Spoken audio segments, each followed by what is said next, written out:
6 o'clock. Good morning, live from the 104.5 The Zone Studios. I'm Justin Hawkins. A dominant win last night on Monday Night Football for the New England Patriots, who beat the New York Giants 33-15 and get their 10th consecutive win, which matches the franchise's longest winning streak since back in 2015. Quarterback Marcus Jones took a 94-yard punt return for a touchdown in the first quarter, and Drake May threw for 282 yards and 2 touchdowns, sealing the Patriots' win and NFL's best record at 11-2. And in other NFL news, Chargers quarterback Justin Herbert underwent successful surgery yesterday to stabilize a fracture in his left non-throwing hand that he suffered in Sunday's win over the Raiders. Per the team, Herbert is considered day-to-day, and his status for Monday night's game against the Eagles will be determined later this week. In college football, Kentucky has their new head coach, and Oregon's offensive coordinator Will Stein, per Pete Nakos and Chris Lowe. And as it goes for Tennessee Vols head coach Josh Heupel, and rumors that he's being considered for Penn State. Per ESPN's Chris Lowe yesterday, Heupel said, quote, "I wouldn't want low expectations. That's part of why I want to be here. We'll win big." For all your foundation repair and waterproofing needs, you got to go to USSTN.com. Breaking news at once on your home for the Titans and Vols. This is 104.5 The Zone.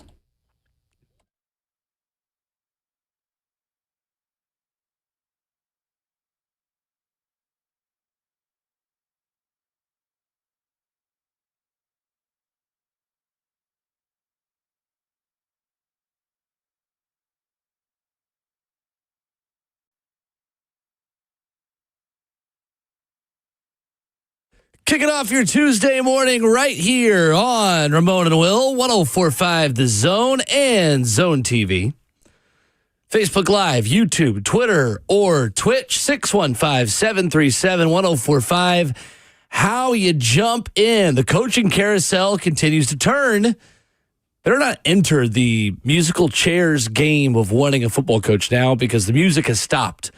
We'll give you our takes on what happened over the weekend. Another coach that was hired yesterday in the SEC. ESPN's Bill Connelly will add his insight to that as well at 7:20. Austin Price of All Quested on 3 at 8:20, recapping the Tennessee regular season, looking ahead to National Signing Day tomorrow. And Jeffery Simmons said some words about the Titans culture that we'll react to as well in hour 4 this morning.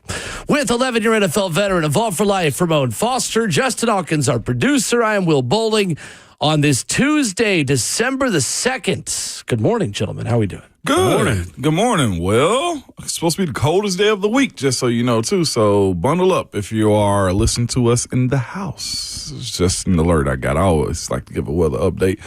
But we're good, though, man. The weekend finish, Monday Night Football, I thought was good. I looked at Drake May last night and the Patriots and just like, yeah, they may actually be good, man, just the way the offense is flowing, man. But all in all, talked trash to some kids yesterday that were Florida fans. Oh, okay. Yeah, I did. It was one of my middle school football players.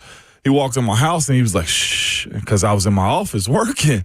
And he didn't want to know I was there. Or he didn't want me to know that he was there. So I called him and I talked pretty bad to him for a middle schooler at the time. Wow. It wasn't anything crazy. Okay. But listen, misery loves company, okay? The way the Vols got smacked this past weekend, I had to pass that hate on to somebody else. But it was all in love, man. So, yeah, yesterday was solid. Trash-talking children. Listen. At any chance we get, we got to make sure we also challenge the youth, okay? They got to be ready to verbal spar with you is all I'm saying, man. There you go. Patriots last night, 33-15 against the New York Football Giants. Jackson Dart returned. Still took a lot of hits. He just refuses to go down or refuses to get out of bounds in any context. The Patriots have now recorded 10 straight games with 23 or more points scored and 23 or fewer points allowed. That is the longest streak in NFL history. The previous two teams to achieve that kind of streak for 8 or more games went on to win the Super Bowl. The 1984 San Francisco 49ers or an AFL/NFL championship with the 1961 Houston Oilers. Are you believing in the Patriots, Ramon, as a legitimate contender to win a Super Bowl in 2025? Yeah. Definitely.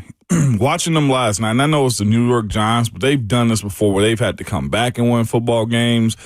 They've been up early. They've competed well. The teams that they've beat this year have been solid teams. Also, it's not just like it's a cupcake that they got going on. I mean, to go to Buffalo and win against them. They've checked a lot of boxes when it comes down to good team, bad teams, close win, big wins. Drake May's playing lights out right now. Watching him just be the orchestrator of that offense right now. His football passes got touch on it. His wide receivers, Kayshon Boutte, is just being guys that nobody actually thought that they would, to be quite honest with you. You got Stephon Diggs doing the things that he do. And not just that, man. The way they involve Stephon Diggs in the football game early just to show that, hey, OG, we got he is OG now. OG, we got you. Absolutely. We want to get you involved. You are still important to us. I think it's unique with how was it Josh McDaniel is trying Daniels, yeah. McDaniels, which I hate the Daniels. Debo Samuel, you're like however, but I think it's unique on how they're trying to keep everybody incorporated, different types of players that they have. And not just that, too. New England's acting as if they're under Bill Belichick with how they play special teams, too. That's one thing that was kind of overlooked when Bill Belichick's era is the special teams stole a lot of points and hidden yardage with how they did a lot of stuff. I don't want to just sit here and just glaze what they are, but they're getting a lot of contributions and a lot of play from guys who I didn't think would be who they are right now. Like Harold Landry being as aggressive as they are. And here's the other part, too. The entire portion of the game that I watched all the way up through the third quarter, you're seeing knowledge of football players displayed often. You mentioned Jackson Dart running. Jackson Dart did not give himself up running towards the sideline, and the linebacker that hit him got popped. Deserved to give him that hit, number one, but also understanding of the rules. Like the quarterbacks were told, and they said it over the broadcast, you got to start giving up. You can't keep stealing yards along the sideline and defenders giving up, the blades of grass that they have to defend. It's Christian Ellis who made that hit. What a night he had. I mean, resulted in a penalty on Giants tight end Theo Johnson as well. It knocked the Giants back 15 yards because Jackson Dart got popped.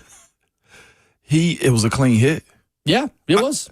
I was glad to, without going too far in my other job, I was glad to see the NFL allow certain stuff to happen. Sure. Because defenders don't have a lot of opportunities to have those moments, and it was kind of cool to watch the game play out the way it did last night. The officiating crew, I thought, did a very solid job of knowing when to throw the flag and also say, hey, no, you're at fault. Theo Johnson's situation last night was super unique, though. Very unique. I didn't think that would ever get called, Will.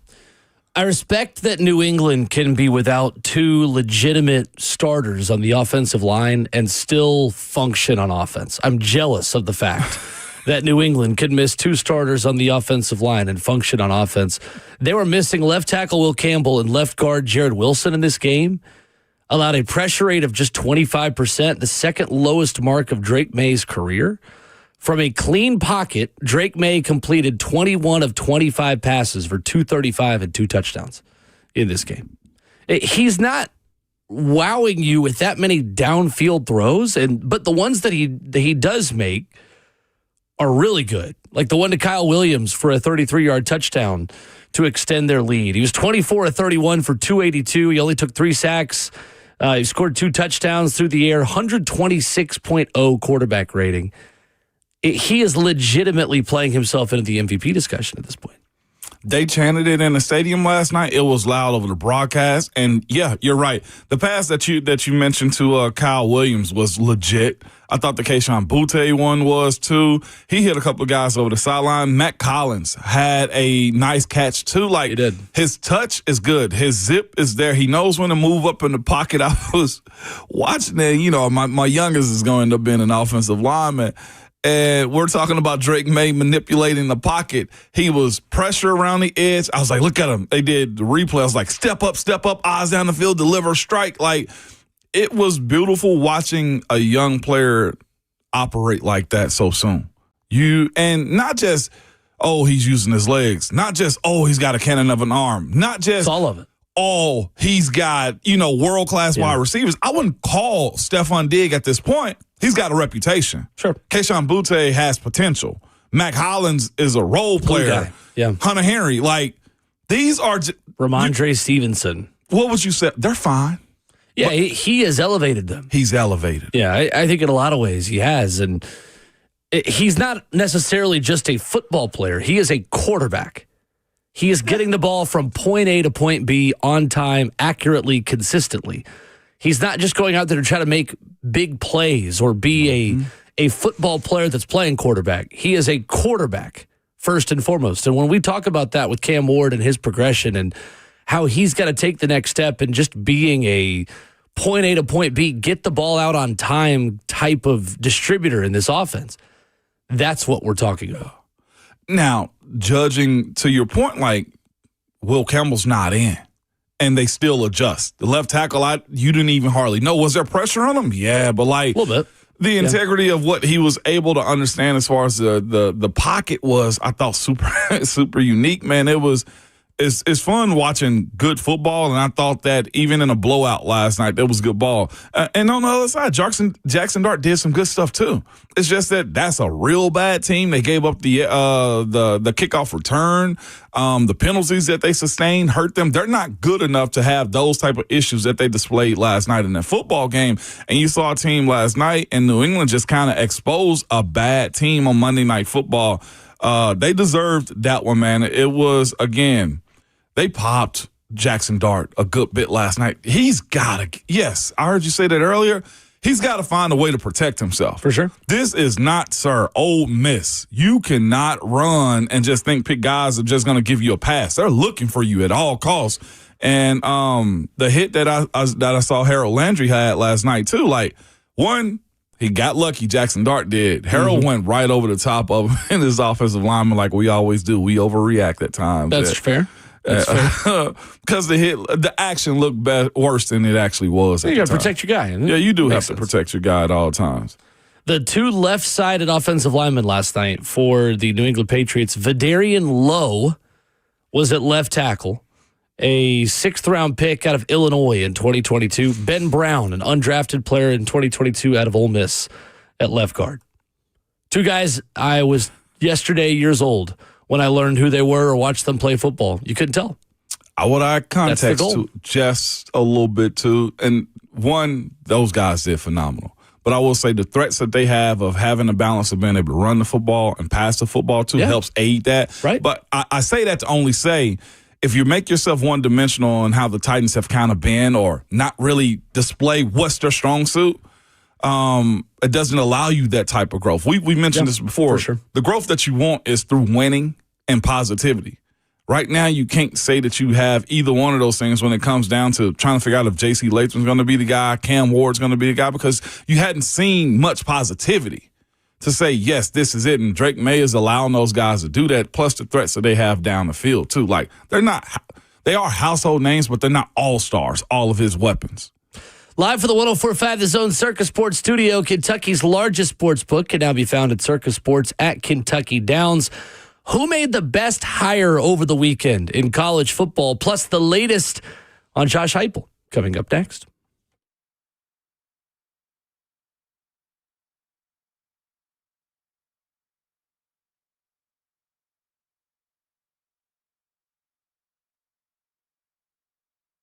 Genesis Diamonds really shines this time of year. Their cases are jam-packed with all the best gifts, highest quality at the guaranteed best value price. Engagement rings, diamond bracelets, eternity bands, earrings, pendants, colored stone jewelry, Rolex watches, and listen, this December at Genesis, you can get the holiday jewelry she wants for $0 down and no interest for 5 years. So you can go big without going broke. Pick any item, spread your payments over 5 years, 0 interest. That $6,000 ring is just $100 a month. Do the math. Everything's affordable. Genesis non-commissioned experts are ready to help you find the headliner gift from a few $100s to a few $100,000. Elegant pendants, dazzling eternity bands, stylish wedding bands, and an incredible selection of diamond classic jewelries. 0 down, 0 interest for 5 years. And yes, hundreds of pristine pre-owned Rolex watches, all the most popular models too. And if you love a deal, here's something for all new for 2025. The Genesis Diamonds Half Price Holiday Vault. A select group of showcases featuring expertly curated Christmas gifts that Genesis is offering at a half price. Yes, 50% in savings. The biggest discount ever. You need to check this out. Genesis Diamond, the place for that spectacular holiday gift. They're located in Green Hills and Cool Springs. See stores for details. Hey, it's Will Bowling. How is your home's heating system performing? Well, even though the temperatures outside are dropping, Lee Company is here for you 24/7. Lee Company's professional team of technicians are now performing heating tune-ups and seasonal maintenances to keep your home running efficiently this fall and winter. And as that temperature drops overnight, and when you're waking up early here in the mornings, you got to make sure your heating system is ready for the cold winter months ahead. Contact Lee Company's award-winning team online at leecompany.com. Keep your home cozy for the cold months ahead. If you are new to Middle Tennessee or if you've been around for a little while, you know Lee Company because they've been in business for over 80 years. They've been a trusted team here in Middle Tennessee with their fleet of vehicles you see driving around. When you contact them, they're going to be out there quickly to help you out. LeeCompany.com for all your heating needs. That's Lee Company, all you need.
Ramon and Will at 104.5 The Zone. Ramon Foster, Will Bowling, Justin Hawkins at Ramon and Will, where you follow the show on Twitter. So who made the best and worst hires of the weekend in the college football coaching carousel? We'll talk with ESPN's Bill Connelly as well at 7:20. Austin Price at 8:20. Get into some Titans discussion at hour 4 this morning. But Josh Heupel was brought up at a job and had a very strong comment about it yesterday. We'll get to that in just a moment. First, we go to the phones. Gator Mike leads us off this morning. What's up, Mike? Morning, Mike. Good morning, fellas. First off, Ramon, you trash talking a Florida kid, man? Come on. Absolutely. You're better than that, Ramon. No, I'm not. My middle school football players got to learn, man. We got to be tough from the exterior and interior, too, man. He walks in my house. He's trying to be quiet and tiptoe around because I hadn't seen him since the game because middle school football season's end so soon, Mike. So he avoided me. He was avoiding you, right? Yeah. So you had to give it to him. I had to call him out. Yes, he deserved that. And you got to be okay with that, okay, because he's a teenager now. Right, he's got to take his medicine, like I do. I take the good with the bad. Y'all know me. It wasn't bad. I just had to let him know. Yeah, no doubt. Yeah, but on these hires, I was kind of skeptical on the John Summerall hire, because, I knew he'd done well at Tulane, but then, of course, people going, oh, is this Billy Napier 2.0 or whatever? But, yesterday after the press conference, I think he definitely won the press conference and stuff, and seeing the staff he's starting to assemble already, and if he can keep some of the players and most of this recruiting class together, I think we're going to be okay. I'm definitely pumped up about it after seeing everything and letting it, like I even told a lot of my friends and boys, I'm like, you got to let it play out, right? Like, even with Urban Meyer, y'all remember back in the day, people were like, his offense isn't going to work in the SEC, blah, blah, blah. You just never know till they play a game. So I hate social media for that today because, people sometimes hate the guy before they even get there. So I think it'll be interesting, but I definitely like that Kentucky hire too. I think that Stein guy is going to do well there. So it's definitely going to be interesting. What will now? We up to 5 new coaches in the SEC coaching next year. Is that where we're at? I think so. Yeah, that's right. Yeah, we are. Crazy. I know, it's right? Be nuts. Hey, but anyways, I didn't get it in last week, but wanted to say that with Thanksgiving being last week, I was thankful to have you all guys listen to and chit-chat with every day or every other day. I appreciate it. Thank you, Mike. Appreciate you, Gator Mike. Appreciate man, the call best. as always. Good to hear from you. Our favorite Gator. Yeah, I can agree on that. I was about to go rogue there for a second, but no, Gator Mike is always cool, man. He's a good dude. So Josh Heupel was mentioned at the Penn State job, which appears to be Kalani Sitake's job to lose. BYU head coach. Fascinated by that fit, but it's not going to be Josh Heupel. Telling on 3 on Monday that he is not a candidate and is committed to taking the Vols to even greater heights. That's written by Chris Lowe at On 3. I'm not kidding, Ramon. This quote from Josh Heupel I thought was fake. I legitimately thought that this was a fake account tweeting this. Give me a reason why before you give me the quote. It's pretty bold. Okay. The quote is, I wouldn't want low expectations. That's part of why I want to be here. We'll win big. That doesn't sound like hype at all. It doesn't. It doesn't sound like what he talks like publicly. No. It sounds like Heupel to me, but rarely does he take the opportunity to kind of make a statement like that, especially after a 21-point loss to Vanderbilt at home. Well, that 21-point loss is probably what got him in that mode right there, too, though. I think it is a smart move by Heupel to control his own narrative as much as he can, considering what just happened, considering what the team 2 hours and 45 minutes down I-40 is doing, and that they are the ones that are still in the college football playoff discussion at this point. What's it going to take for Josh Heupel, though, to meet those expectations? What moves does he have to make this offseason in order to follow through on that guarantee? Defensively, getting more complimentary first. I'll start there first. The back and forth that's somewhat been, until 2024, that defense was one of those situations where you say, the offense got to outscore certain people in games. Alabama game, the way you won that one, right? You had to duel them. The 2 times that the Heupels beat them, the Florida game when Anthony Richardson was there, you had to outduel Anthony Richardson in those moments. Just looking at some of the big games that Heupels won, because those are going to be the ones that he has to be judged on the most. Is you didn't win any of the big rivalries this week. Florida was bad, so it is what it is. So that part of it defensively has to fix itself. And then I will say again, his ability to evolve this offense more than just a spread, Art Briles style offense. You can have both. I feel like you can have a mixture. I will say I think Lane Kiffin had a blend of, pro style, Art Briles style offense. That's what a lot of people don't want to talk about. Lane goes at a pace. Lane spreads you out. Lane also utilizes the hashes the exact same way. That portion for him specifically,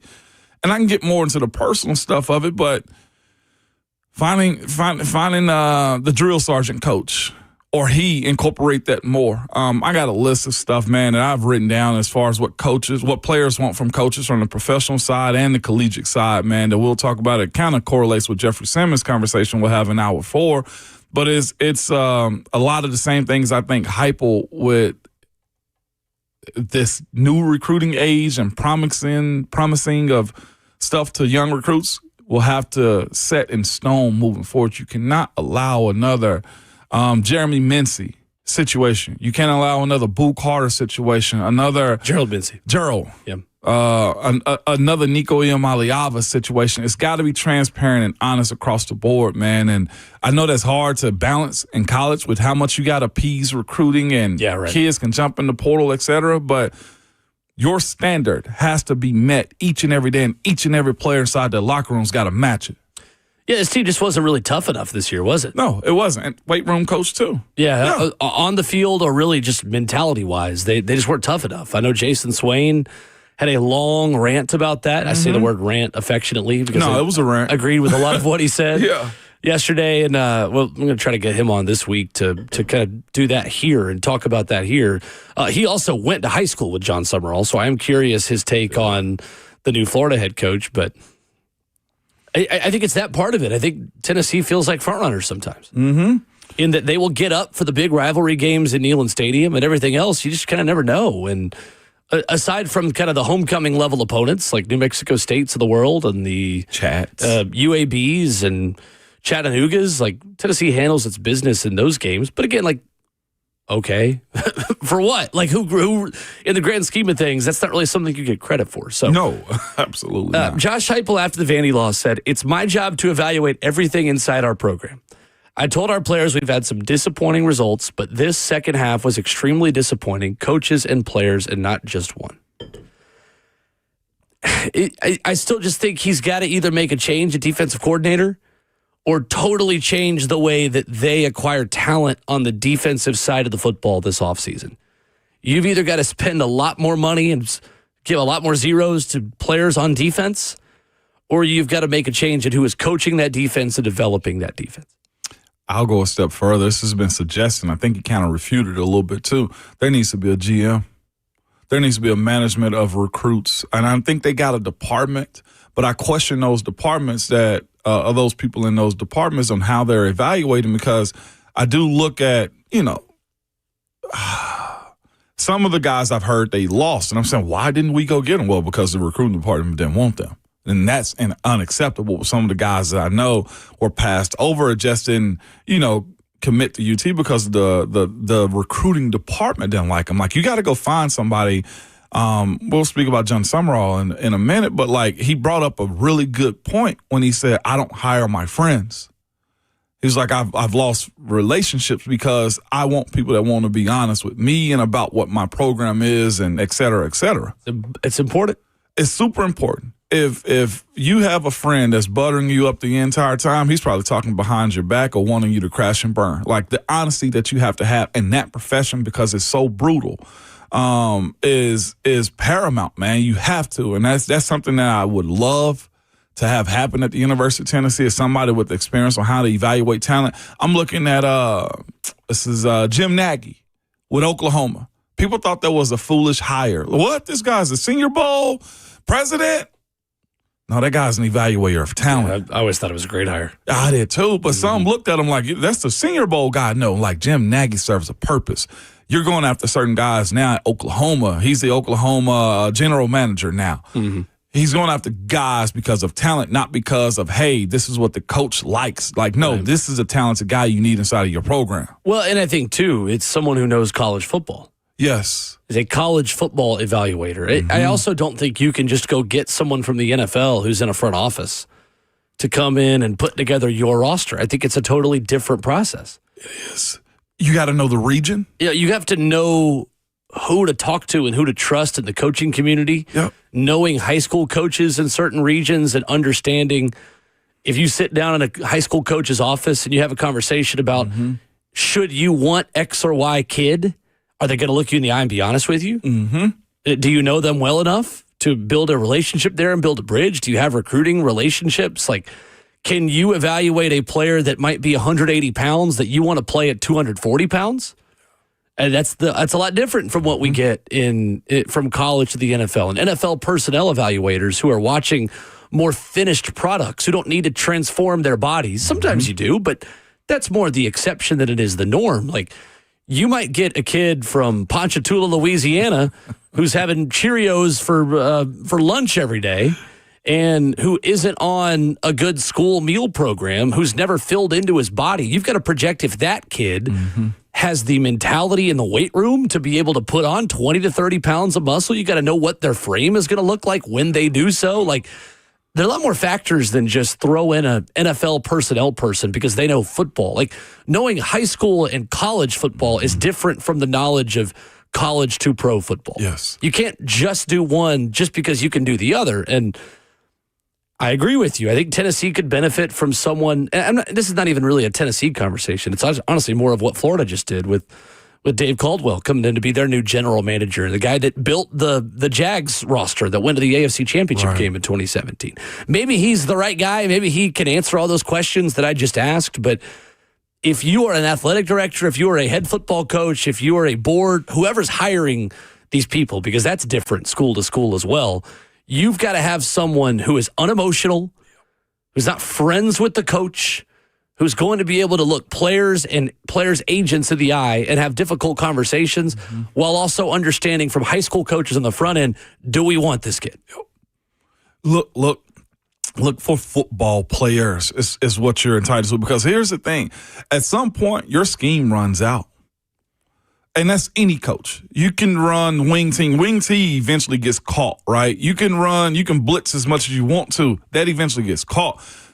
The separation of going into that next tier, or say Heupel will be top of tier 2 is how Tennessee's kind of been as of late. Bottom tier 1, however you want to look at it. Top of tier 2 in the SEC. Yeah, it's about right. Yeah. When you look at that, what's the next step? Because after 5 years, like I'll put it this way: after 5 years, some people start looking at their spouse or their significant others like, are we getting married or what now? Like, the commitment now to taking the next step for a program happens after 5 years. Heupel's at that point. He is. I also don't think these things are linear, especially in today's era of college football. No, I'll give grace with hey, this was a young roster, right, that the Vols have. I'll give grace that there was a lot of instability in 2025 for the Tennessee Vols team, right? But I look at this situation the same way I kind of look at what Ole Miss is dealing with, or LSU wants, or Florida is seeking too. Like, you're fine, right? But at some point, we got to start having a national championship type of conversation. Or we got to start talking about walking into Athens or Georgia coming into Knoxville and you know you're going to win. You're not guessing you're going to win or scheming that you're going to win or losing 42 to 45, whatever the score was this past year. Or you go to Alabama, you was like, man, if this, and this goes right, we'll win. Like, no. You got to be a team, this to me, in the next phase, whether it be through recruiting, whether it be through improvement of scheme, mentality, or just the overall growth. All of it. All of it. But you have to be a team now because you know how it goes. It gets loud after 5. And especially in the SEC with this 9-game schedule coming up, that you as a coach got to show us as fans. Well, and that's the difference next season is that you do not have the benefit of an easy schedule next year. No. You will get buried under this SEC schedule if you are not ready for LSU coming to town, for Texas coming to town, for Alabama coming to town, for taking on Alex Golish and Auburn. Vandy's not going anywhere, even though a lot of Tennessee fans think that just because Pavia is not going to be there anymore, they're going to fall off. No, that's a good football team that has a great quarterback. And if Jared Curtis flips, the kid from Nashville Christian, 5-star, they might have a great quarterback again next year. Like, other teams are catching up who have not been on your level. And yet there are also still other teams that are still ahead of you that you are trying to chase. The Auburn, Floridas, and LSUs of the world just got a lot more competent. Heck, even Kentucky with Will Stein, the Oregon offensive coordinator, former Louisville quarterback, being hired yesterday. I thought that's a great hire.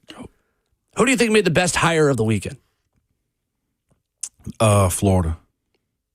John Summerall, to me, I thought, one, when the fans don't like him, is usually a good pick. Fair enough. Let's not just start there first, okay? But you look at his presser and everything that he's saying and everything he's done in his past, too. I mentioned him saying the fact that he's not going to go hire friends just because he's at a big job and he want to bring his friends with him. It's the idea that he went into that press conference and said, hey, you got to score points here. You got to ring up points here when you're at Florida. And I think whoever he hires as his offensive coordinator, I know Joey Halsley's been in that conversation, it's going to be an explosive offense. He's going to find people because they have a GM. You mentioned him a second ago. Coach, was it Caldwell? They are going after specific athletes. He's checked the boxes of talking to Spurrier and Urban Meyer and everything else, but his biggest thing is this. He's got experience at being a head coach. He's going to relinquish power as far as like what he wants to do as a coach himself and empower others to do it. And he understands Florida. He gets Florida. I don't know if Billy Napier got Florida the way he's walking into this one understanding it. And again, I reiterate again, when the fans are loud and barking, that's usually the right hire. Yeah, Billy Napier just didn't manage the game and manage his staff very well.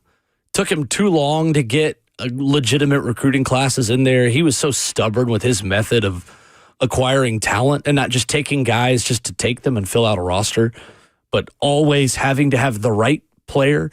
Sometimes you do have to make some compromises in recruiting to fill out a roster, and I didn't think Billy Napier did that at the beginning of his Florida tenure. And wasted good players that he did recruit right now. Like DJ Lagway, wasted 2 years. For sure.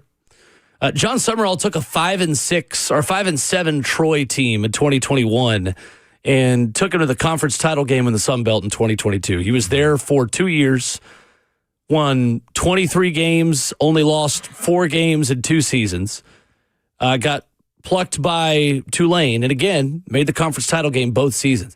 That's the thing about John Summerall that's impressive. He has made the conference championship game every year of his head coaching career.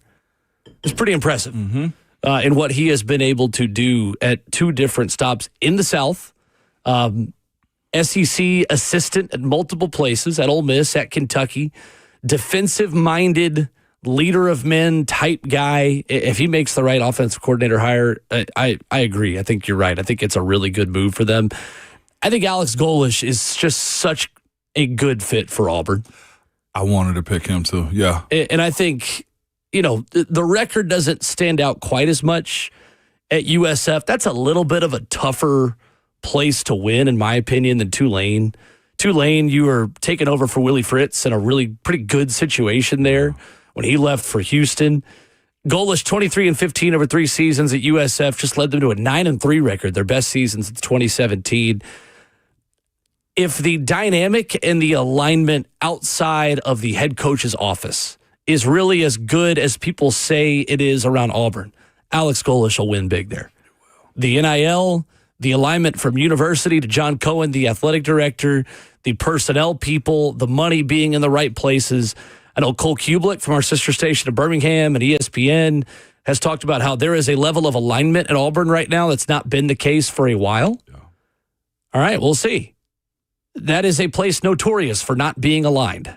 Auburn and Tennessee have a lot of similarities in that, and them kind of being a decade behind where Tennessee was in the mid-2010s. But I do think that Alex Golesh is built like a head coach. He has got the personality. He is a motivator. He is the right kind of jerk, I think, in those ways to motivate a team. And obviously we know about the system he runs, the offense that he has. I think he has got a lot of potential within that program if he gets the help that he needs from the athletic department. He's bringing one of my former teammates with him over to Auburn too, man. DeMarcus Van Dyke, DVD. And he's former Miami cornerback too, Nice. who's been with him at USF. He's doing the right stuff. Saying Cody Burns is probably going to be with him too. Who's formerly at UT. And he was a former Auburn player too. Was Cody? Okay, gotcha. I did look at that hire and say, yes, that's a stable hire right there for a guy that is, I think, going to send up with better recruits, better support, and a bigger NIL for sure. And that's a place too. At Golders, yeah. In the modern era, Auburn has won with offense. Whether it be Gene Chizik with Gus Malzahn as his OC and Cam Newton, whether that's Nick Marshall and Trey Mason, whether that's the Gus Malzahn offenses that have snuck up and beaten Alabama and beaten Georgia. They've done it with offense. Yes. You've got to be fun and entertaining at Auburn University. And then they got something. Who made the worst hire over the weekend? Whose program is going in the wrong direction? We'll talk about that next.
Ramona Will at 104.5 The Zone, wrapping up hour number 1 this morning with Ramon Foster. I'm Will Bowling, 615-737-1045. Let's go back to the phones. David is in Nashville. Up next. Good morning, David. Morning, David. Hey, guys. How y'all doing? Big fan of your show, Will. You know I'm a big fan. Hey, listen, I want to ask a question before I'm going to say this. I'm a huge Gator fan. Huge, my whole life. And, yes, I was on the Lane train because I wanted offense. I wanted to see it. But I watched the press conference with John, and I loved it. But here's my real legitimate question. With Lane Kiffin going to LSU and being told, this is what we've heard, that he's north of $25 million for the NIL. My question is this. How are all these other SEC schools going to be able to compete with $25 million? I mean, LA can go, he can go and poach anybody he wants from any school and basically build an NFL-type roster. How is every school year to year? Maybe one year, Florida or Tennessee or somebody can keep up. But I don't know that any other school can keep up with that longevity-wise. What are your thoughts on that? Thank you, David. Appreciate the call. David. It's a great question. I personally think any school can keep up with it. At some point in time, there's going to be the rogue season that goes bad, and some boosters are going to pull out. This is the same question I had about Lane at Ole Miss, though, too, is how long will they pour in before you get the elusive national championship? I think at some point there will be a lull. I say that, David, you bring that up, but case in point, Texas. Texas allegedly has done the same thing the last couple of years. No national championship and fringe playoff team right now.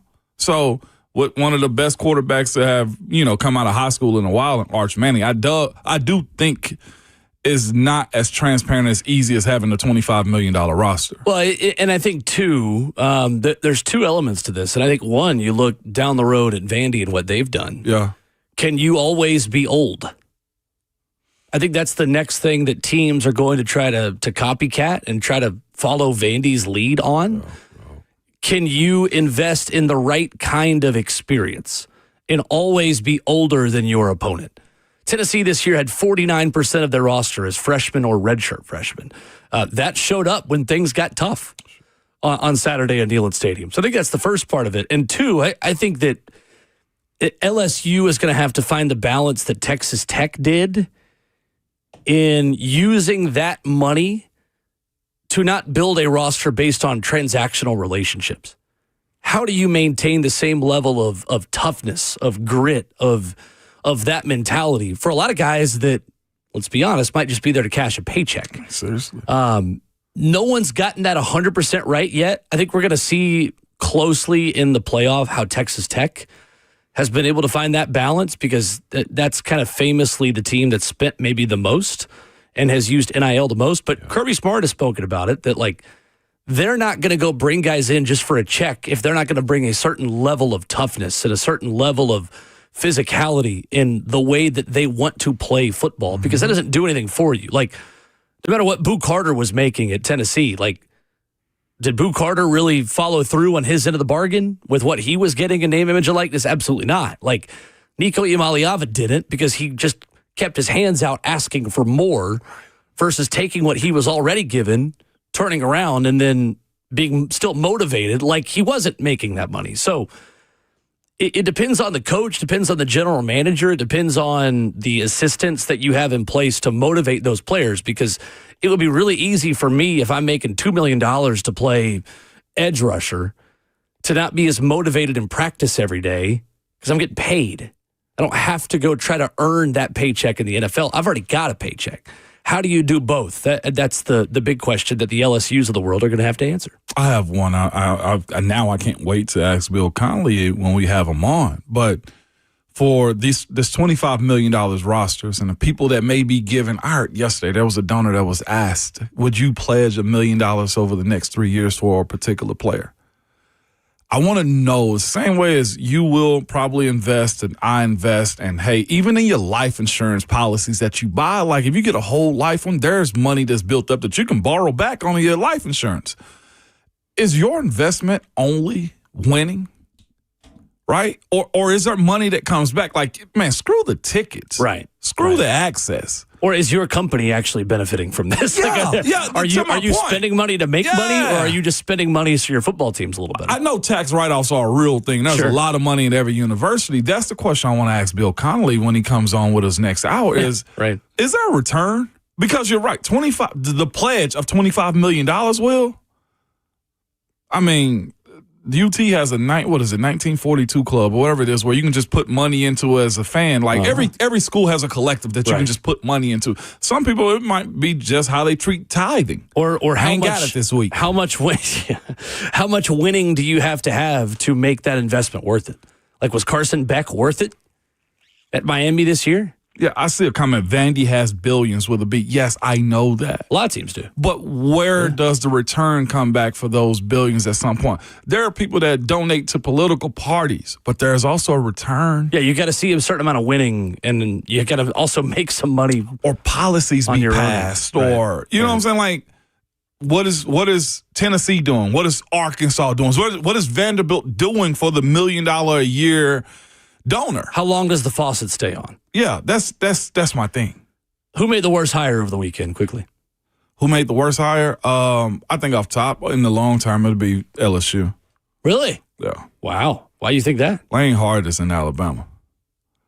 I do agree with that.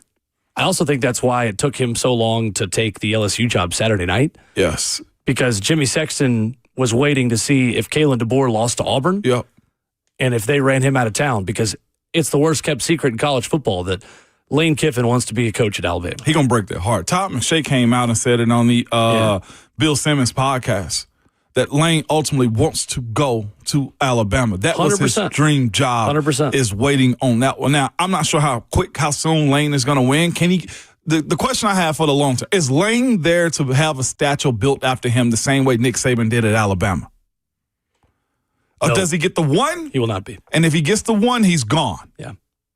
For me, it's Ryan Silverfield at Arkansas. I had him on the list. Ryan Silverfield at Memphis, Ramon, was 27-21 in conference play. Did not win the conference.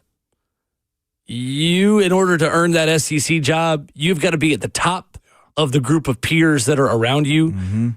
And considering the FedEx money that Memphis had and the additional resources that he had compared to the other schools at his conference, to not have won a conference championship in 6 seasons there, I think Arkansas is just admitting they're an Olympic sports school. I'm serious. And that they are not going to be elite in football, and that they went cheap with this hire. I think their fans are rightfully upset with it. It has nothing to do with him being a Memphis guy either. And you'll know the feud that Nashville has with Memphis and the feud that I've had with Memphis.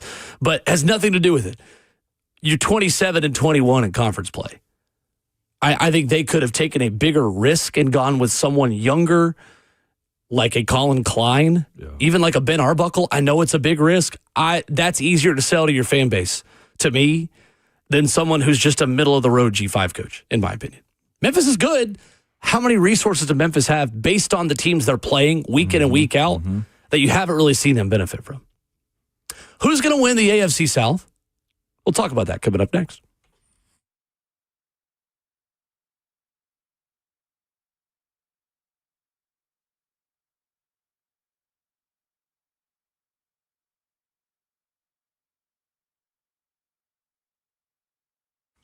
It's Ramon and Will for Window Nation, man. One of the best companies, the best replacement window company out there, man. They have an A+ rating from the Better Business Bureau. The inspections they do on the windows when they leave the factory and when they're installed, they do 50-point on every window before it leaves the factory, 20-point inspection on every window when it's installed. It's cool because they can also install your new windows in a day or less. If you don't believe us, they have over 45,000 5-star reviews, man. Go check them out. And you're right, Ramon. If you need to replace your windows, but you put it off because of cost, it's good you waited until now. But you got to take advantage of Window Nation's end-of-year sale. 50% off all window styles. You could get 0% interest financing for 5 years. Head online to windownation.com. Don't wait to put an end to your window problems, and hurry because this sale ends soon. Schedule a fast free estimate now at windownation.com.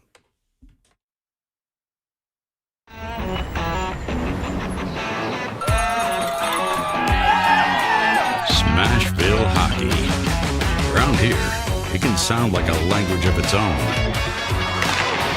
But hey, if you can pronounce Demumbrian, then names like Yossi, Shea, and Marchessault will roll right off the tongue.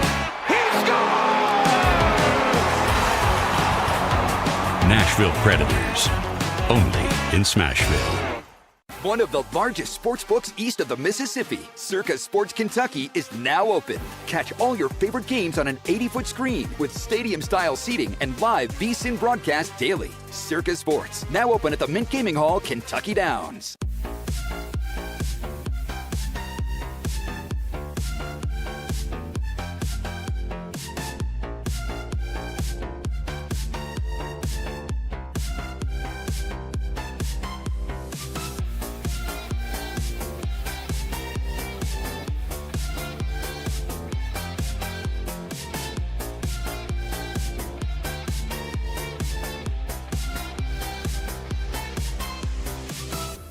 My dad and I used to golf together all the time, but when he hurt his back, it was over.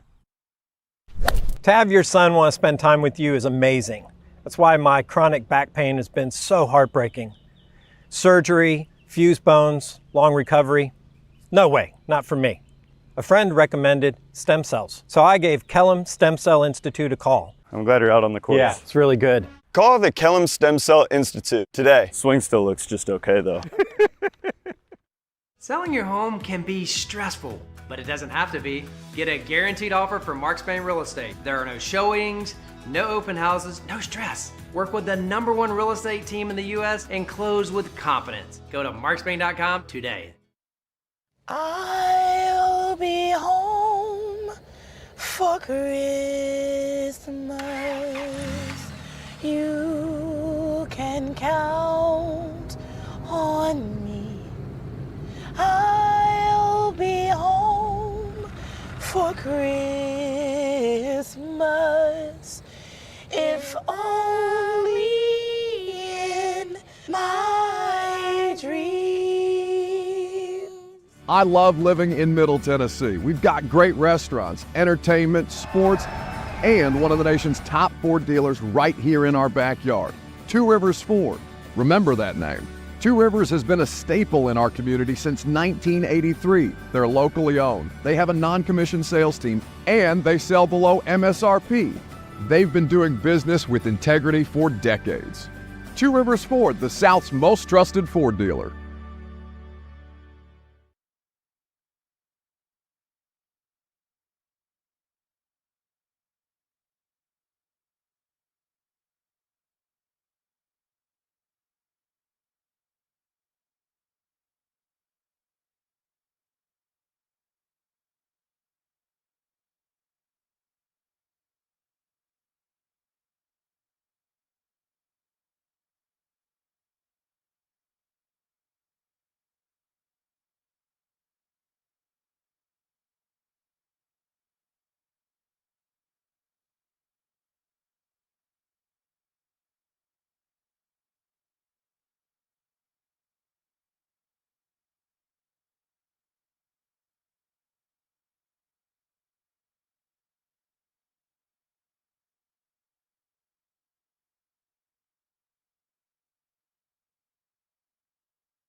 It is 7:02. Good morning, live from the 104.5 The Zone Studios. I'm Justin Hawkins. A dominant win last night for the New England Patriots on Monday Night Football, who beat the New York Giants 33-15 and get their 10th consecutive win of the season, which matches the franchise's longest winning streak since back in 2015. Cornerback Marcus Jones took a 94-yard punt return for a touchdown in the first quarter, and Drake May threw for 282 yards and 2 touchdowns, sealing the Patriots' win and the NFL's best record at 11-2. In NFL news, Chargers quarterback Justin Herbert underwent successful surgery to stabilize a fracture in his left non-throwing hand that he suffered in Sunday's win over the Raiders. Per the team, Herbert is considered day-to-day, and his status for Monday night's game against the Eagles will be determined later this week. In college football, Kentucky has their new head coach, hiring Oregon's offensive coordinator Will Stein per Pete Nakos and Chris Lowe. And as it goes for Tennessee Vols head coach Josh Heupel, and the rumors that he's being considered for the Penn State job, per Chris Lowe, Heupel said, quote, "I wouldn't want low expectations. That's part of why I want to be here.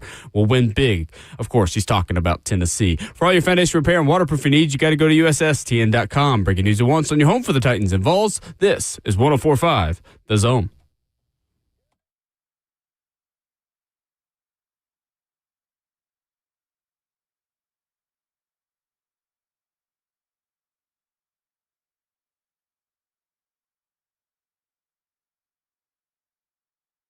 Away we go into hour 2 this morning on Ramon and Will.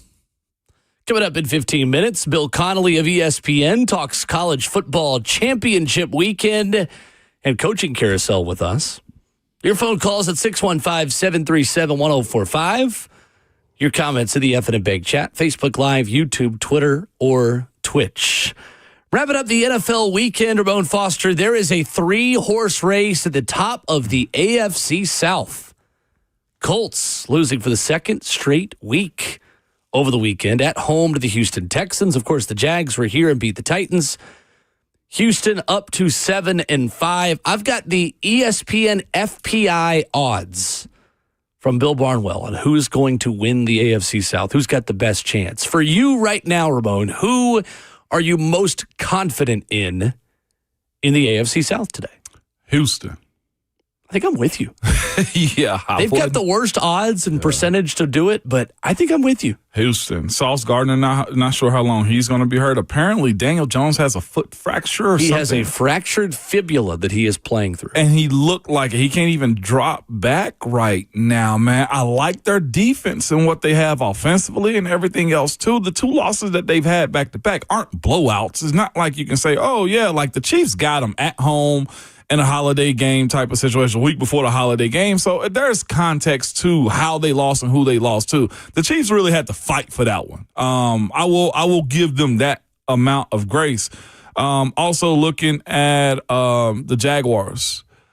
I don't necessarily trust their quarterback as much. Their defense is somewhat spotty at times. Yeah, they beat the Titans pretty good, but it wasn't overly convincing and just how good of a team they could be. And then you look at Houston. When it gets this tight this time of the year, I'll go to the healthiest and the best defensive team. And right now, that's Houston. I think you're 100% right. I think if you were looking at those 3 teams and the 6 sides of the ball, in Jacksonville's offense and defense, Indy's offense and defense, Houston's offense and defense, who's the one unit you trust the most? It's the Texans' defense. And a defense that has been dominant despite the fact that their offense has kind of been league average. Now, the thing that Houston is now doing is they are taking care of the ball on offense. Houston has turned the ball over 3 times in the last 5 games. League average on offense is going to win you a lot of football games. The problem is who Houston's got to play this weekend. They go to Kansas City next. They also, beyond that, still have a trip to L.A. So they've got Chiefs, Cardinals, Las Vegas Raiders. So you do get 2 easier games after you go to Houston. But then from there, you've got to go to the West Coast. You take on the LA Chargers in Week 17, and then you come home to take on Indy. ESPN gives Houston a 19% chance to win the division.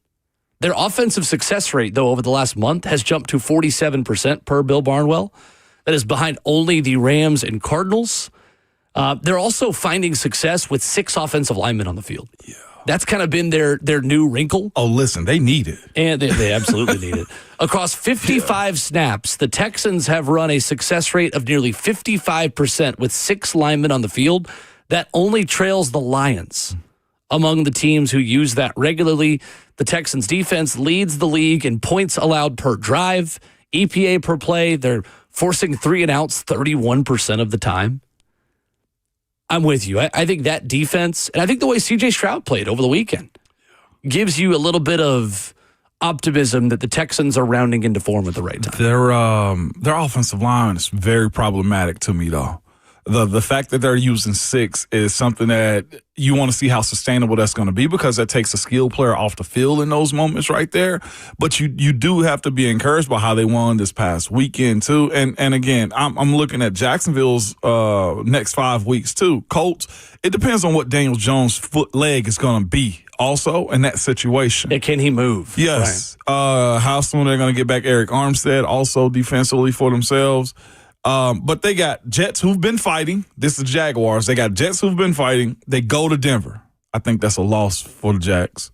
They go to the Colts next to the last season. They got the Titans at home to finish it up. They may lose 3 of this 5, and that to me cancels them out too. But Houston, more than anything, the defense is giving them the football back. C.J. Stroud has kind of settled in, it seems like, with that offense that he's asked to run for himself too. And just in general, they are a physical team right now that I think that is the healthiest out of the AFC South when it comes down to who has the ability to win. Sauce Gardner, I'm not sure what his injury is going to turn into. Calf strain. Couple weeks. Tough. That's also 2 words you do not want to be hearing because of the amount of Achilles injuries that have happened in sports the last couple of years that start as calf strains. Yup. That's where, that's problematic, Will. But again, they need an offensive explosion again. If Jonathan Taylor's going to be the guy to carry them, now is his time. Yeah. It's colder outside. Run game should be leaned on. That offense is he at one point in time, at least I'll speak for myself, I said he could be offensive player of the year. And at one point in time, I thought MVP. That's now over. He's got to go finish out December with like hell on fire. Like, he's got to be that. With his hair on fire. He has to be that, considering Daniel Jones cannot move right now. I think the thing that's hard about Jacksonville to predict is the amount of turnovers that they have forced. To start the season, Jacksonville forced 3 or more turnovers each of the first 4 games. 3 turnovers against Carolina, Cincinnati, and Houston. They forced 4 turnovers against San Francisco. Since then, they have 6 total. Since the Week 5 game against the Kansas City Chiefs. The turnovers are not predictive because just because you force a fumble doesn't always mean it bounces into your arms and you recover it. So it truly does factor into a little bit of luck in your ability to recover a football that's a little bit less skill-based, a little bit harder to predict. That's the thing I think that's going to be hard for them to sustain. And I think for Indy on offense, you're just seeing them come back down to earth in a lot of ways. Yeah. Through Week 8, the Colts were averaging 3.5 points per possession. That was one of the best numbers in the last 25 years of NFL football. Since then, they are down to 2.0 points per drive, which is 16th in the NFL over that span, behind the likes of the Giants and Falcons. They have turned the ball over 4 times across 8 games to start the season. They were dominant on 4th downs.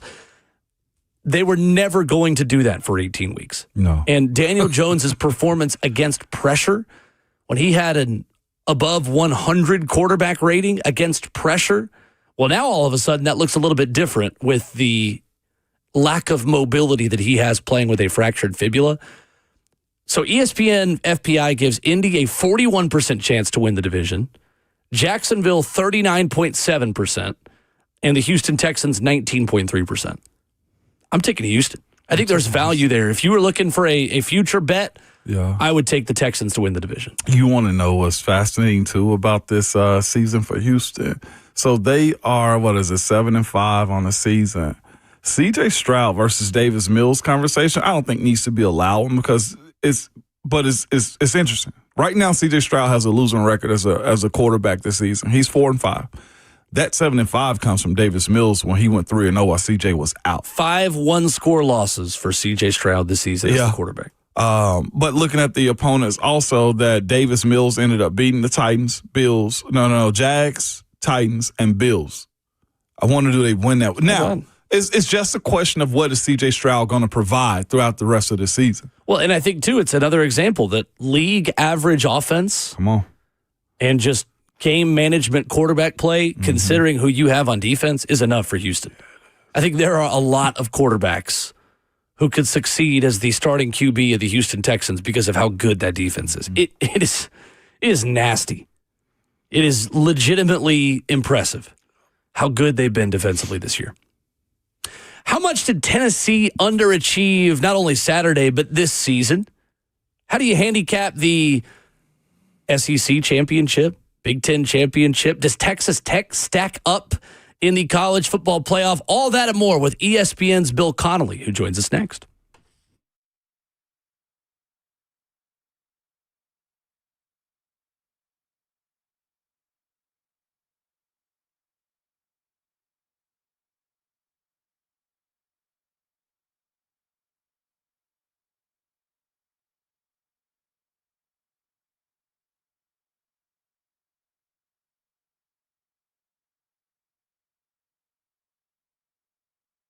It's Ramon Foster for Low T. Guys, you'll wish you had started TRT sooner, man. Don't you just want to know your levels? You can find out with your free TRT test at Synergex and Low T Center, man. You can walk in before 10 a.m. or book ahead at fixmylowt.com, man. Synergex and Low T Centers have clinics all over town, and you can go to anyone to receive care. They'll give you the power to choose if you want to be treated in the clinic or if you want to receive at-home treatment and do it yourself. Either way, it all starts with the simple and quick free TRT test at the center first, okay? The on-site labs mean you get results back in about 20 minutes. No waiting for days like at other places. With the new mobile app also, it's even easier to meet with the provider through telehealth appointments. You can have follow-up visits, medication reminders, and they even have video tutorials in case you need to refresh on how to take the medicine. Take your medicine. It's super convenient, and I'm sure you will love it, man. Again, I always remind you, we always worry about the exterior and what we have going on, but worry about the interior. Go get checked out. See what your T levels are, man. But you can go and start it right now at fixmylowt.com.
Ramona Will continues at 104.5 The Zone and streaming live on 104.5 The Zone TV, Facebook Live, YouTube, Twitter, or Twitch. With Ramon Foster, I'm Will Bowling. Pleased to be joined this morning by our good friend Bill Connelly of ESPN, talking some college football, the carousel turning, conference championships this weekend. Bill, good morning. How are you? Pretty good. How about you? Good morning. We're good. Bill, first of all, I have to thank you because you don't know this yet, but you are playing a very important role in our show. So we do picks against the spread every Thursday.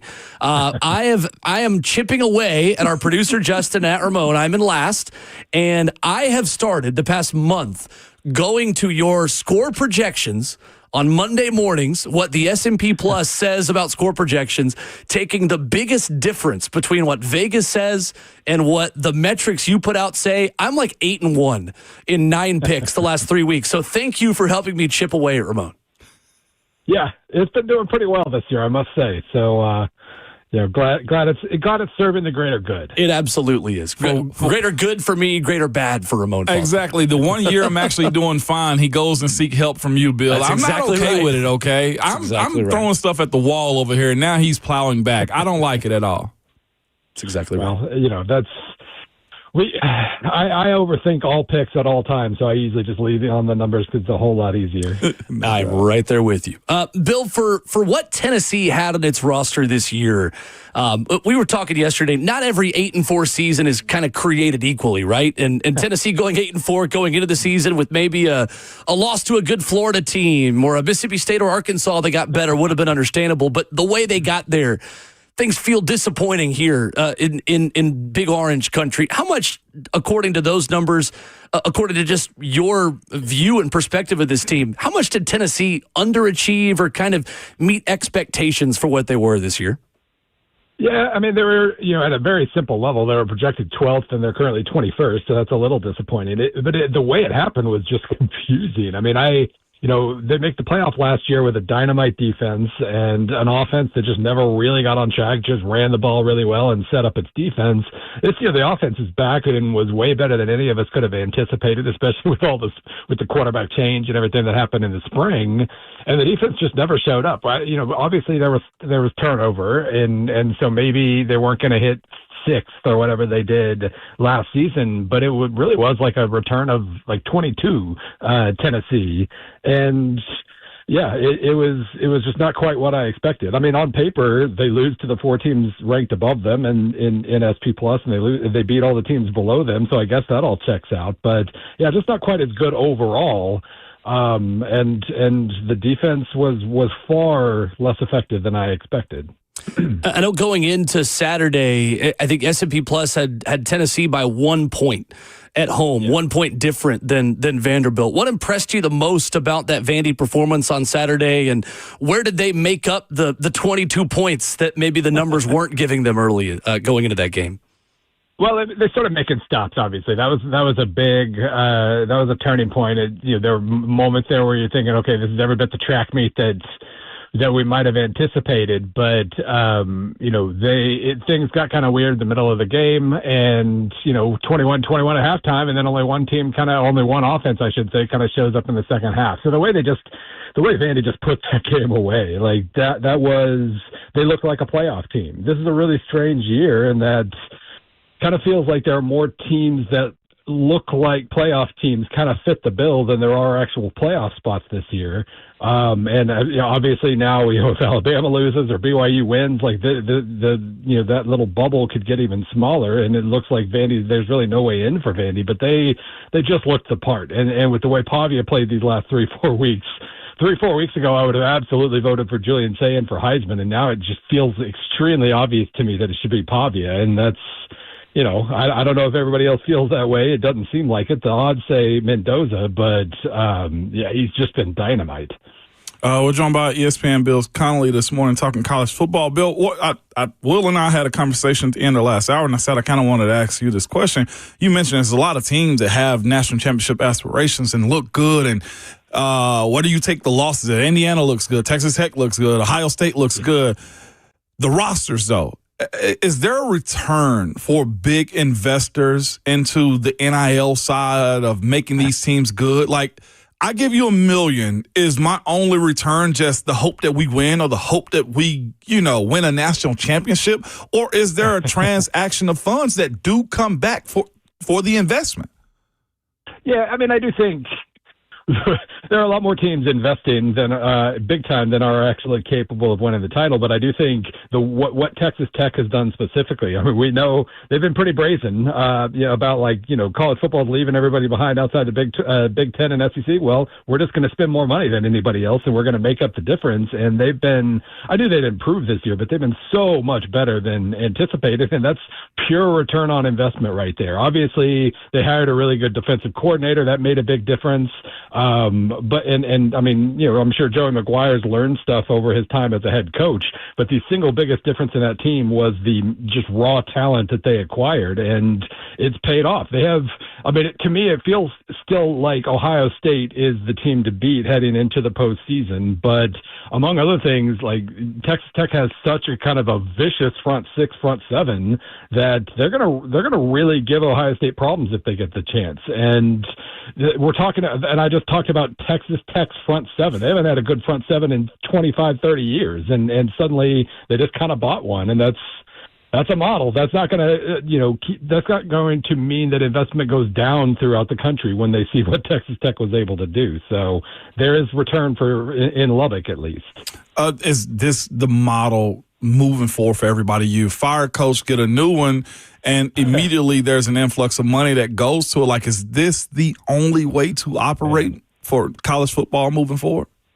Yeah, I mean, it was funny when the Brian Kelly buyout and the James Franklin buyout and everything that comes out, and everybody's like, well, they're going to have to redo these contracts moving forward. No more big buyouts. And then everybody gets an even bigger buyout in the last month. It really has, all of my writing about soccer through the years has led me to believe that money's fake. Money's not real at all. And now college football is doing everything it possibly can to back that up. Like, all the numbers go up and nothing matters and everybody just keeps spending more. So, obviously there's still, if you can pull it off just right, there's still room for player development and continuity and things like that. But the model being what it is right now, it sure seems like everybody's just going to try to throw more money at everything and hope that it produces a winning team.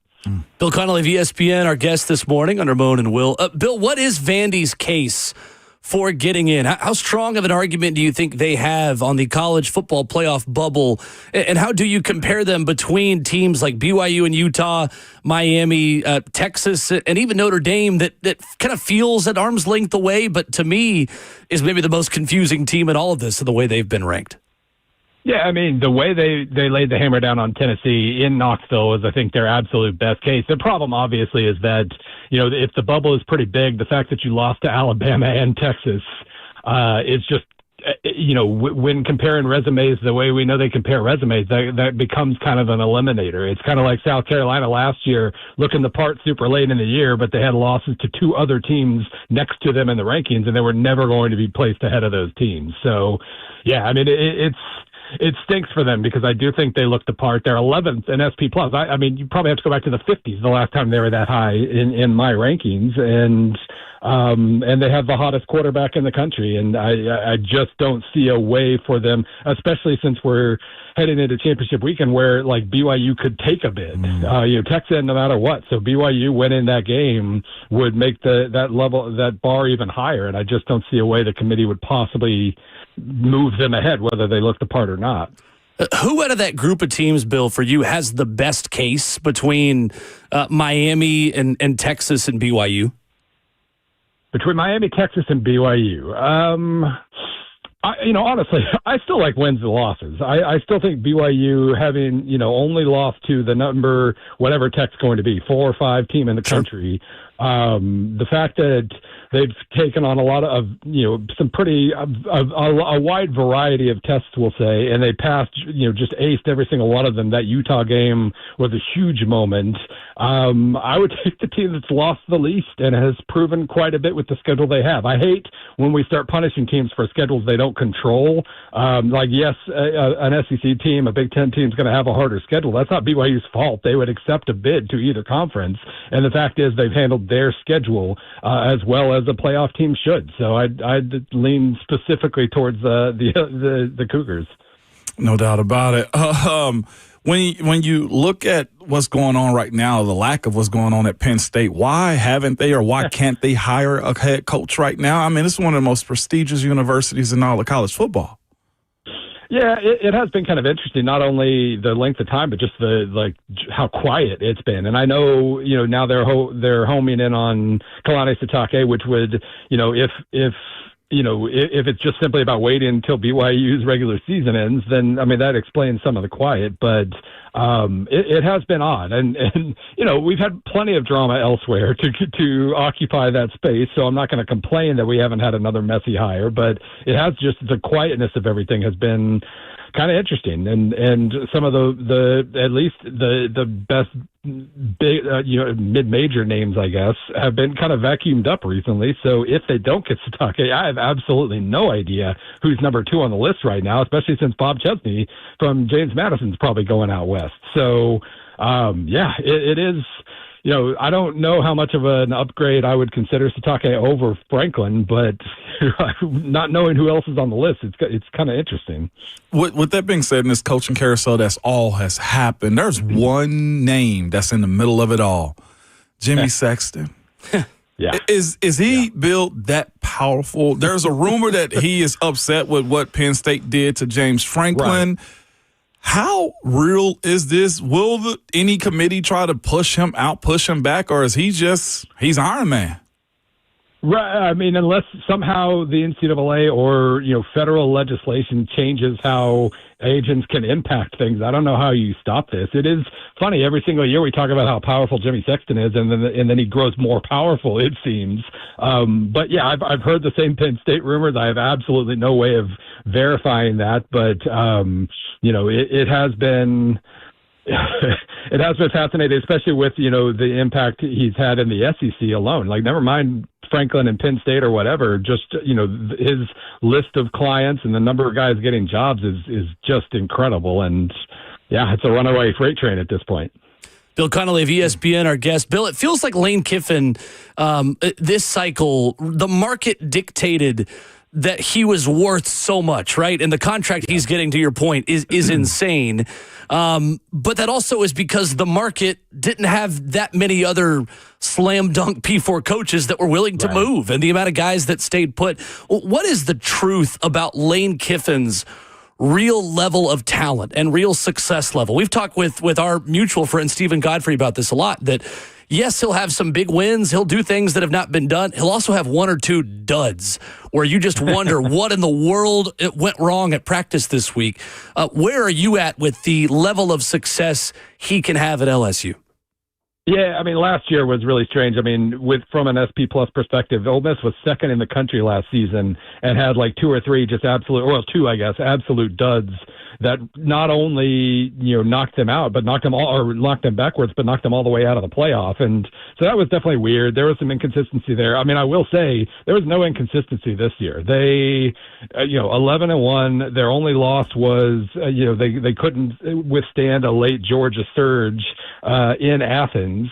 And otherwise, they've been perfect, despite the fact that they went into the season with what turned out to be their second best quarterback, and ended up having to give the backup, a shot early on, and it turned out he was a Heisman candidate from Ferris State, no less. So he pulled all the right strings this year, and I always hate it when the coaches leave. When you create a situation like that at a school that it's not like Ole Miss, compared to LSU, I realize just about anybody is almost like a mid-major of sorts, but what he created at Ole Miss, I just, I like it when they stay and go with what they built, and I thought they would have had a chance at least a semifinal in the playoffs this year. So that kind of stinks, but, that said, the fact that LSU wanted him that badly makes all the sense of the world, especially if he kind of found another gear this year and kind of figured out how to avoid some of the potholes that have always tripped him up in previous seasons.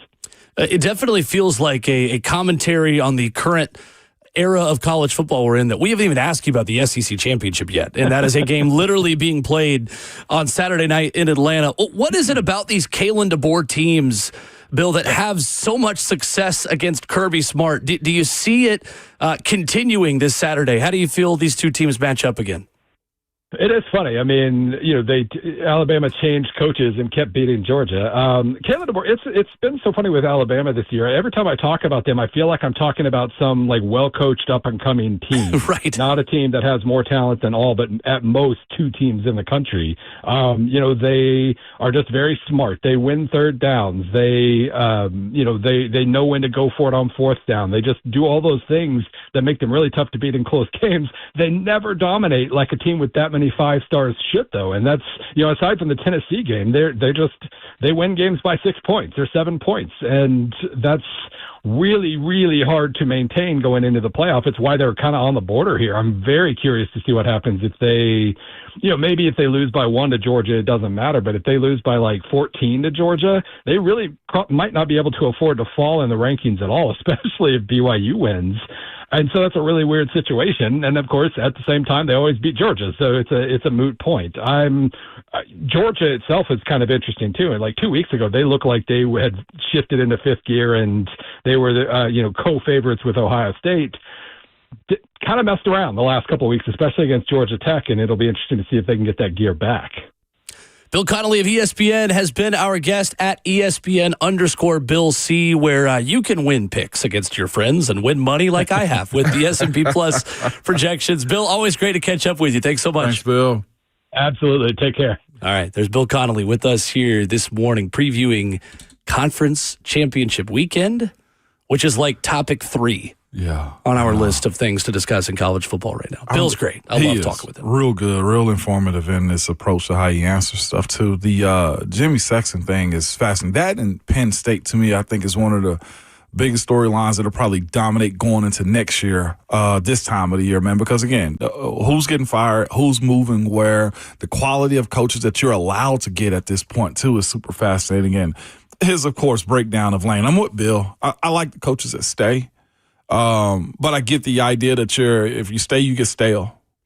Well, and I think the interesting thing that Penn State could do when you talk about Kalani Sitake and coming over from BYU, where he's got them in the middle of their second straight 11-win season, is the best model in college football now. If you don't have a Smart, a Lanning, a bona fide elite coach, is the best model to spend in the 5 to 15 tier million. If you're ranking every college football coach, like spend in the second tier of coaches, but be in the top tier of rosters. Mm-hmm.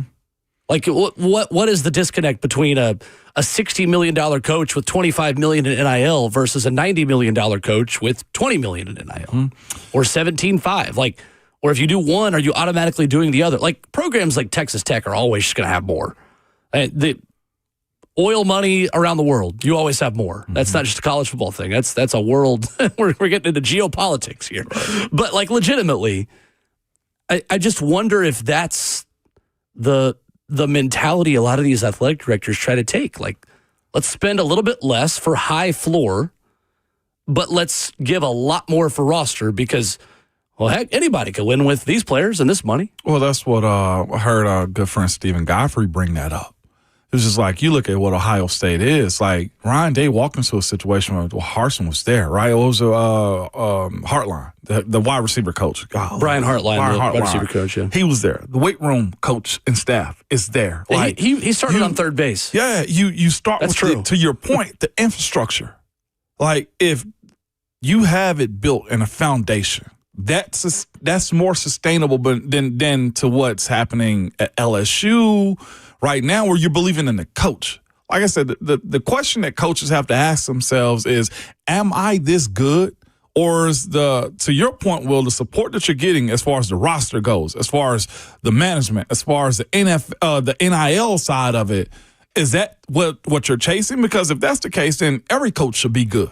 But no, you got to go to the weight room staff, who's actually in your recruiting department, the type of players that you as a program have always recruited. And that's where I think a lot of these coaches are going to have issues by overpromising wins and championships. Yeah. Coming up, there was a crime committed in college football that I am just livid about, that we'll talk about. Plus, a great quote from Rick Barnes about his Tennessee basketball team this season and what they did last week as they go back in action tonight that we'll hear about next.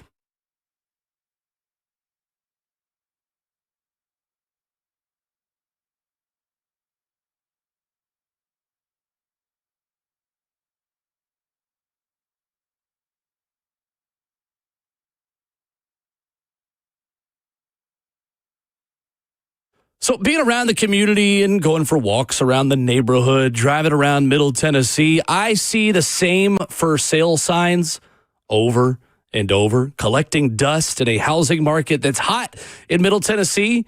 But sometimes when you don't have the right agent, you try to do things yourself, it's still not a guarantee you're going to get that price you need to sell your home. Hey, it's Will Bowling. I want to tell you about my good friend Bernie Gallerani, who guarantees to sell your home in 30 days or less, or he'll buy it. There is no risk to you. Bernie will let you out of the contract at any time because he's the real estate agent who has the 30-day guarantee to sell your home. If not, he will buy it from you. Look, if you're buying or selling in this market, you need as many for sure things, as many guarantees as you can get. I guarantee you as well. Bernie knows this area. He's going to get to know you, get to know your goals, where you want to be, your timeline. Bernie is the real estate agent with the 30-day guarantee. Put him on your team. Call him directly, 615-428-2644. You can head online to BernieGallerani.com. Again, that's 615-428-2644, online at BernieGallerani.com.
Ramona Will, 104.5 The Zone, wrapping up the first half of your Tuesday morning. Volquest's Austin Price coming up in a half hour. Your comments in the Effin and Big Chat, Facebook Live, YouTube, Twitter, or Twitch at 104.5 The Zone TV. A crime was committed yesterday in college football, Ramon. Talk to me, Will. What happened? We exported the sport again. NC State and Virginia will open the 2026 season with the first ever FBS game in Brazil. Boo! Get that. Boo! Boo! It's got to be a recruiting hotbed. We've got to just start booing these people when they make stupid decisions for money. Yeah. Boo! Boo! Opening the 2026 season there. So it's a new event, College Football Brazil. August 29th, 2026, in week 0 at Nilton Santos Stadium in Rio de Janeiro. Money grab. Easily. Just the money. Easily. These programs have convinced themselves that watering down the sport and its atmospheres and taking games off campus is a way to supplement rosters and pay for their rich mahogany desks and their leather-bound books that are in chancellor and university president offices. College football games need to be played on college football campuses. We do. We've already given up into NFL stadiums for neutral site games. Let's keep the sport at least in the continental United States. Is that really too much to ask for? No, it's not. I just don't understand the target audience on this, other than the fact that, I mean, I don't get this one. I legitimately don't like. I want to break it down and just be of the mindset of just say, okay, you're exposing a country that don't really celebrate American football like that. But even the understanding of the game on a collegiate level, it makes no sense. Like, this isn't one of 32 NFL teams. This is one of 136 college teams. Like, the ability to actually have a concentrated crowd. You mean to tell me that NC State and Virginia have a foothold of fans in Rio de Janeiro? No. No. That's the point of it all. Like, well, okay, so the Steelers have a huge fan base in Mexico City. Right. Okay, like San Francisco's got a huge fan base in like South America. Like, these are the things that you make a case for us. The NFL is such a different business model that you say, yes, global makes sense for the NFL. They've been doing it. This for the college world. There was a rumor, I'm not sure if it was true, but it was UTEP, if I'm not mistaken, or UT San Antonio, about like illegal money being poured into the NIL and stuff like that. Like, unless they're trying to get illegal money poured into their NIL businesses, from Mexico or South American like money, that's the only thing. Revenue potential. No, I'm saying, like, unless the cartel are trying to like wash money through Virginia and NC State. Why in the hell are y'all taking a game down there like, this ain't even a basketball game? Like, you tell me there's a basketball league. Like, I get that because internationally, basketball is worldwide. Sure. NFL football is more worldwide. College football is not a worldwide sport. It is a regional sport. It's not even really national. We care about, you said this on Monday, we care about the rivals. Yeah, we care about beating our rival on our campus and going to see where we had math class and skipped history. Like, it just... Josh Pate explained this well in his podcast a few months back, in Josh Pate's college football show. Imagine if English soccer wanted to be grown here and they brought the second or third division in England. Mm-hmm. Like, if they brought, I'm just going to name two random teams for you. If they brought a Blackpool versus Sheffield Wednesday game at Nissan Stadium and you went to see Blackpool play Sheffield Wednesday, you'd be like, this is not very impressive. Who are these people? I don't know. None of these guys play for the U.S. None of them play for their countries. But if you brought Arsenal-Chelsea, who just played over the weekend, you're going to be pretty impressed. Those are the two best teams in England right now.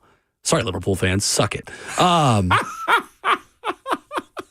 Worst fan base in sports. Cry me a river.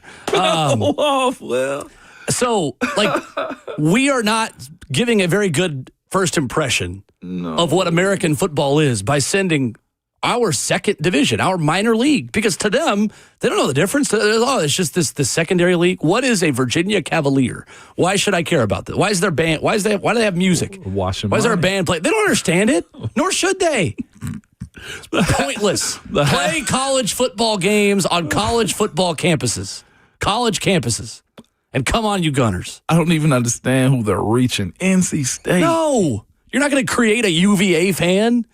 You just want money so you can pay your players and have shinier shoes of the dress shoes of your executives and your board. I'm asking for an investigation now. These two schools are washing money, and I'm telling you, they're washing money in Brazil, man. I'm telling you. John's in the borough. What's up, John? What's up, fellas? Happy Tuesday. How we living? Tuesday. We good, John. Good morning. All right. If you guys hear a toddler in the back, that's my kid. I'm taking her to drop off. So I'm going through it. You guys know I'm a Memphis fan, and Will knows I'm a West Ham fan, and now they're playing college football in Brazil. Yeah. This is why we can't have nice things. That's true. Right? To me, any athletic director that says, yes, let's go play in Brazil. Let's go play in Colombia. Let's go play in Timbuktu. They should be drawn and quartered and hung by their toenails from the tallest building in the area. Yeah. All right?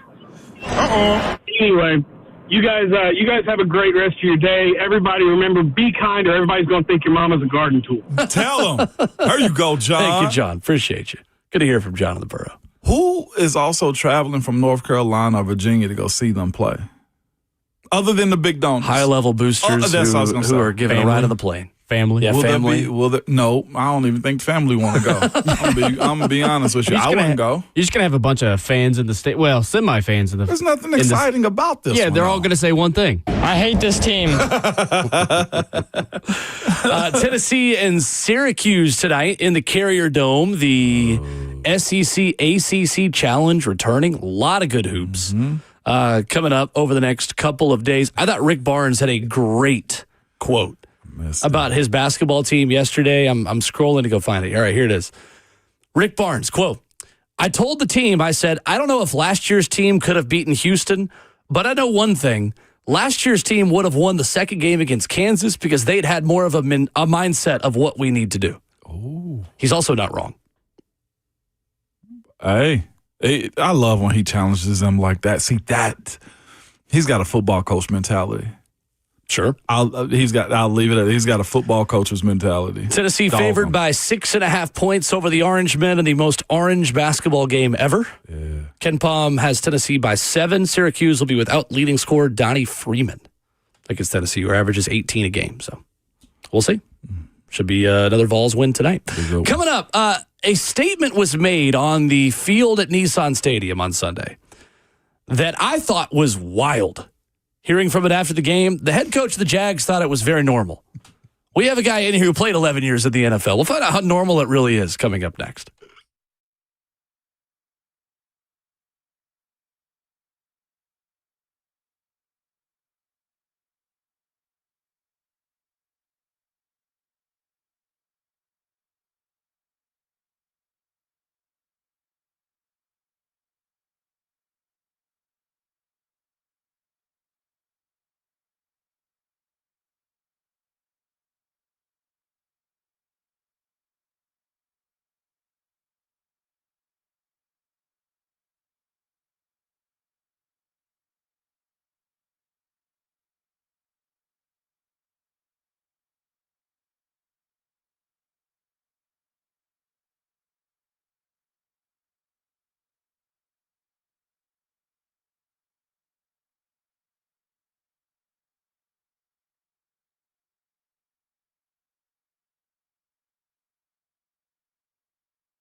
8:01, good morning. Live from the 104.5 The Zone studios. I'm Justin Hawkins. A dominant win last night for the New England Patriots on Monday Night Football, who beat the New York Giants 33-15, and they get their 10th consecutive win, which matches the franchise's longest winning streak since back in 2015. Cornerback Marcus Jones took a 94-yard punt return for a touchdown in the first quarter. Also, Drake May threw for 282 yards, 2 touchdowns, sealing the Patriots' win and their NFL best record at 11-2. In NFL news, Chargers quarterback Justin Herbert underwent successful surgery yesterday to stabilize a fracture in his left hand, which is his non-throwing hand, that he suffered back on Sunday in their win over the Raiders. Per the team yesterday, Herbert is considered day-to-day, and his status for Monday's game against the Eagles will be determined later this week. College hoops tonight, number 13 Tennessee Vols takes on Syracuse in New York with the 6 p.m. tip-off on ESPN2. You can also hear Vol Network's coverage of the game right here on 104.5 The Zone, which starts at 7 p.m., joining In Progress after Mac Talk. For all your foundation repair and waterproofing needs, you got to go to USSTN.com. Breaking news at once on your home for the Titans and Vols. This is 104.5 The Zone.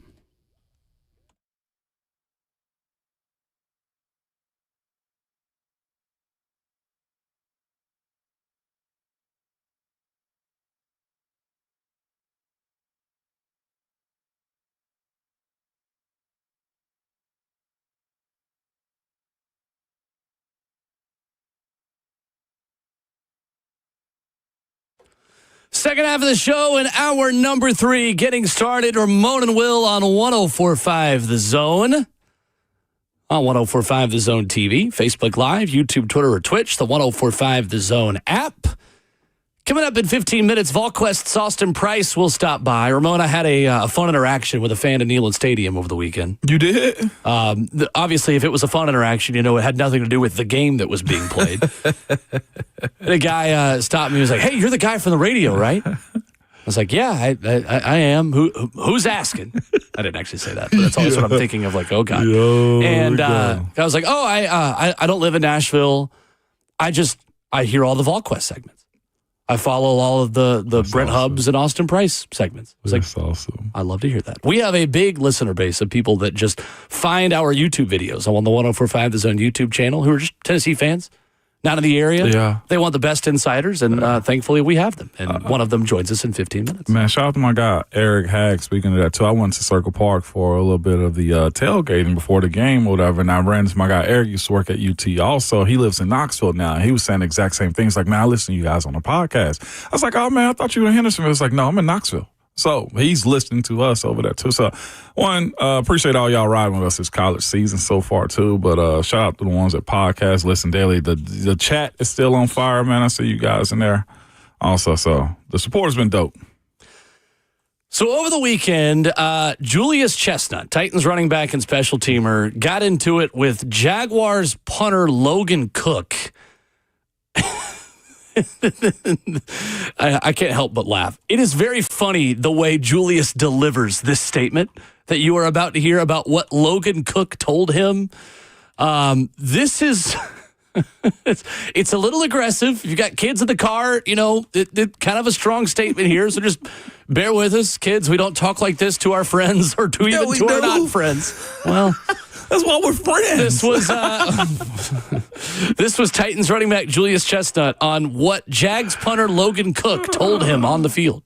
I don't really know why the punter did that. Honestly, I was just trying to play hard, and he came up to me, said he was going to kill me. So I don't know what made him do that. I mean, just things kind of maybe tempers flared from that moment, you thought? I mean, just how did the frustrations of the game kind of boil into that moment, you think?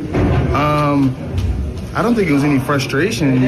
I think it was just us playing hard, and me and the other guy was just playing hard, and I think he just wanted something to say. Honestly, I have no idea. You didn't get any kind of explanation as to what he took exception to? I mean, for him to kind of come toward you on the play after that? No, I have no idea. I was just playing hard. He came with me, I don't know what made him do that.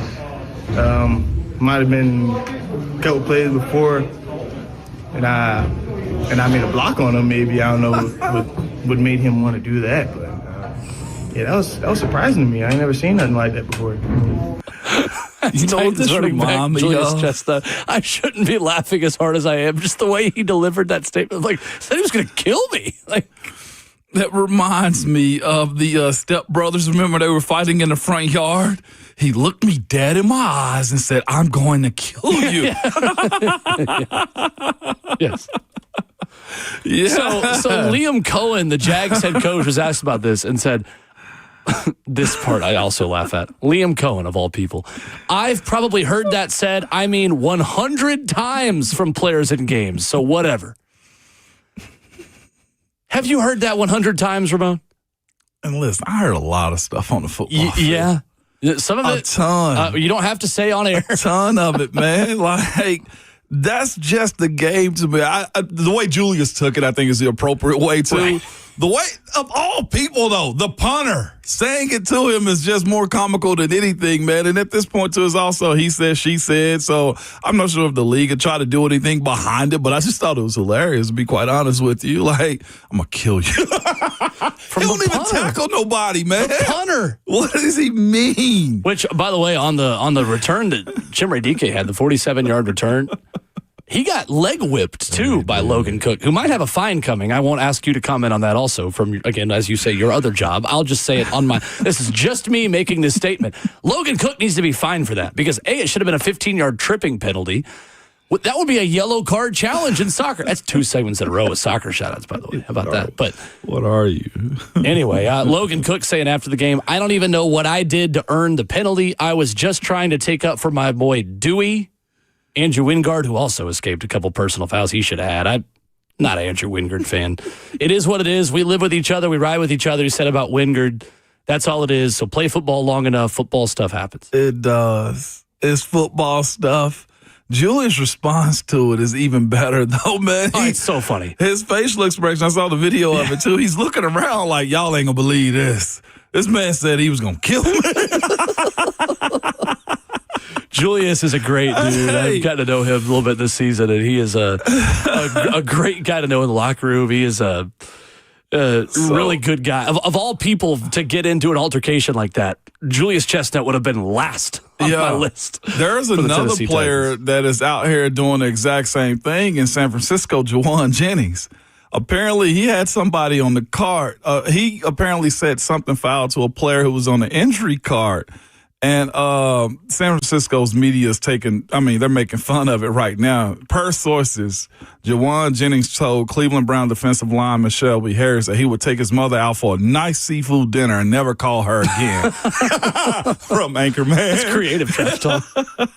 But apparently Jawan has been saying some crazy stuff, too. I'll put it this way. I've said some crazy stuff. People have said some crazy stuff to me. The moment. Yeah. One of the funniest things that ever said to me was, it was like, man, I was trash talking somebody bad. And OG defensive lineman said, you shut up. You got braces on. My kids got braces on. You can't talk to me right now. I was just like, damn, I do got braces. And it shut me up. I've done this to somebody. It's like, hey. It was in Denver. I actually remember it, too. Wesley Woodyard was out there. Wesley and I had a huge back and forth all the time. You played each other in college and in the NFL. All the way through from when he was the Broncos and when he was with the Titans. We were winning out there, and some young cat ran on the field. I said, Wes, man, get your young boy, man. Tell him to shut up. I was like, matter of fact, I don't even remember seeing him on film. I didn't even study you. I said, turn around so I can get your name and number. And the defense on the other side cracked up. Like, that's the best. That is my favorite when you ask somebody to turn around. Like, hey, what number are you? Oh, we didn't see you on film. We didn't care about you. I'm serious. I didn't see that guy though at all. I was like, I ain't even study you this week, man. That's great. But you gotta, like, trash talking is an art. It's an art. And I tell anybody, most people, there's only been a few killers I know in the NFL in general. But, like, these guys went to school. They got an education. They were good enough to where they are model citizens is what I say. Somebody said I'm going to kill you on the football field. Like, there's only about 1 or 2 players I know that actually would have done that. We won't ask you to name names. Well, not name names. I found a Logan Cook response, though. Did you? Yeah, he likes to use puns, apparently. Do it. I would have cooked them, too. What I cooked. Soon to be dad, Justin Hawkins presiding. Thank you very much. Bad jokes. Nah, I'll chalk it up to it's just a game. One thing's for sure: the Titans can't have more personal fouls than points. There has got to be a balance between having some fight, caring, giving it your all. I'm not saying the Titans didn't on Sunday. It just, I would have liked to see the fight the Titans showed in that situation between the whistles, not after the whistle. Yeah, no. And again, but that's also what happens to frustrated teams. Yeah, that's true. Teams that feel like they should be competing. I feel like the Titans is, with the previous 2 weeks they had before the Jaguars game, felt like, okay, this is your moment to strike right here. And they kind of fell short when it came down to the performance. That performance Sunday was bad. I thought it was bad in every avenue. You mentioned, of course, Chimere Dike having the ability to go get a big run, but that was riddled and overshadowed by all the doggone all the penalties and just fights that happened. How many fights broke out? 2, 3 this past week? Fight's a strong word. I mean, definitely the one with Logan Cook in the middle of it. And then you had Arden Key mixing it up on the other sideline at one point, too. I can't believe they got Arden for that one. What happened with Mike Brown? Yeah, I totally missed that one. I was surprised he was the only one ejected, and that of all the people, he was the one that was picked. Because Andrew Wingard, again, was... Yeah. I hadn't seen the tape on that one, so I don't even know how to talk about that one because I was like, an ejection happened? Andrew Wingard, who also had his foot on Tajay Spears' helmet and face at the end of a play. Yeah. He did? Yeah, at the end of it. That was a different play. That was the fourth quarter. Yeah. How do you spell his last name? I need to figure. Wingard. Yeah, real classy player. Are you serious? Mm-hmm. Yep. Coming up, VolQuest's Austin Price joins us on National Signing Day Eve. Who are the Vols trending for? Who are they not trending for? Plus, what staff changes could be on the horizon? You see the video? I see the steal shot. Yeah, exactly. What staff changes could be on the horizon for Tennessee? A jam-packed visit. Lots to get to with Austin Price of VolQuest next.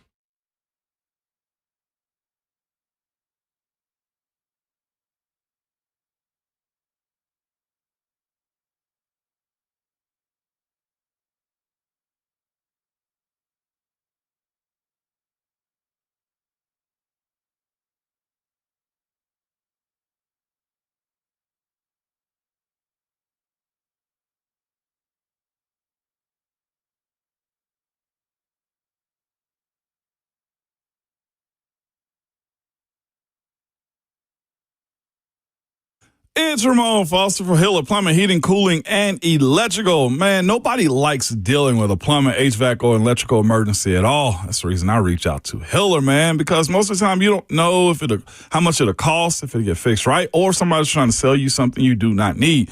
When you call Hiller, the experts are going to solve your problems quickly, and the price you're told is the price that you'll actually pay. There are no hidden fees or surprises on your bill at all. Hiller's been in business for over 35 years and are family-owned and operated. Their techs, very professional, experienced, and trustworthy, and all background and drug screen, too. When they're on their way, you'll receive a photo of the tech and a link to track them in real time so you're not sitting around wasting time for somebody to show up. The model has been and always will be happy you'll be if the service is free. Listen, to learn more about Hiller or to book with them like I do, simply visit their website at happyhiller.com.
Ramona Will, 104.5 The Zone continues at hour 3 on your Tuesday morning commute with Ramon Foster. I'm Will Bowling. Pleased to be joined at this time every week by our good friend Austin Price of All Quested on 3. National Signing Day approaching, Tennessee Vandy in the rear view, and a whole lot of changes coming to this roster and every other one over the next few months as well. Austin, good morning. How are you? I'm doing great, guys. How are y'all doing? Good morning. We are good. As you kind of wrap a bow on Tennessee Vandy, Austin, what was most disappointing to you about the performance by Tennessee? Everything. That's a good way to put it. It's just, you obviously had a little bit of punch early, but, you came out of the second half, and that 7.5-minute drive that Vanderbilt went on, it seemed to take Tennessee's spirit. Tennessee went 3 and out after that. Vandy went down, kicked a field goal, went up 10, and Vanderbilt dominated Tennessee. They won the line of scrimmage. That's probably the biggest disappointment is just how much Vanderbilt won at the line of scrimmage on both sides of the ball. Tennessee, struggled to protect Joey Aguilar, and then defensively, they just weren't able to get enough juice to get to Pavia. They got around him a couple of times, but Pavia made some fantastic scramble plays. And again, Vanderbilt just dismantled and dominated Tennessee. And that's something where you have to look at yourself in the mirror if you're Josh Heupel, if you're this team, if you're this program, and try to figure out how to correct it. As I've said the last few days, it's not that far off the tracks that you can't get it flipped around here with a good offseason, with the right decisions made, with the right acquisitions out of the portal made. But, you got a tough home schedule next year. You have to go to A&M. You could put yourself in a really tough spot a year from now if you don't make the right decisions and don't get the right players out of the portal. So, Austin, it's interesting hearing a lot of Josh Heupel's comments after this game, hearing what he had to say, reading what he had to say to Chris Lowe yesterday, talking about, I want big expectations. That's why I am not a candidate for Penn State. That's why I'm staying here. With that comes potential big changes, Austin. How is Josh Heupel going to put his money where his mouth is? Because that was pretty eyebrow-raising, what he said yesterday to Chris Lowe about not being a candidate for Penn State. Yeah, well, I think he just wanted to squash some of that stuff. If he wasn't a candidate, letting it linger wasn't going to help you with signing day a couple of days around the corner. He was starting to get a lot more questions about it, and I think, he just decided to go ahead and squash it and end it and go that route. Obviously, in my estimation, you can't roll into next year with the status quo. I think that would be a bad sign and not a good thing if you're Danny White, if you're Josh Heupel, if you're the fan base. You need some change. You're going into year 6. For the most part, outside of the occasional position coach, you've got pretty much the same staff you had when you got here. And again, I'm never one that calls for specific people's jobs. I don't think that's my right. But I do think that, some change in some form or fashion, whether it be on the field, off the field, is warranted and probably needed just to kind of keep things fresh.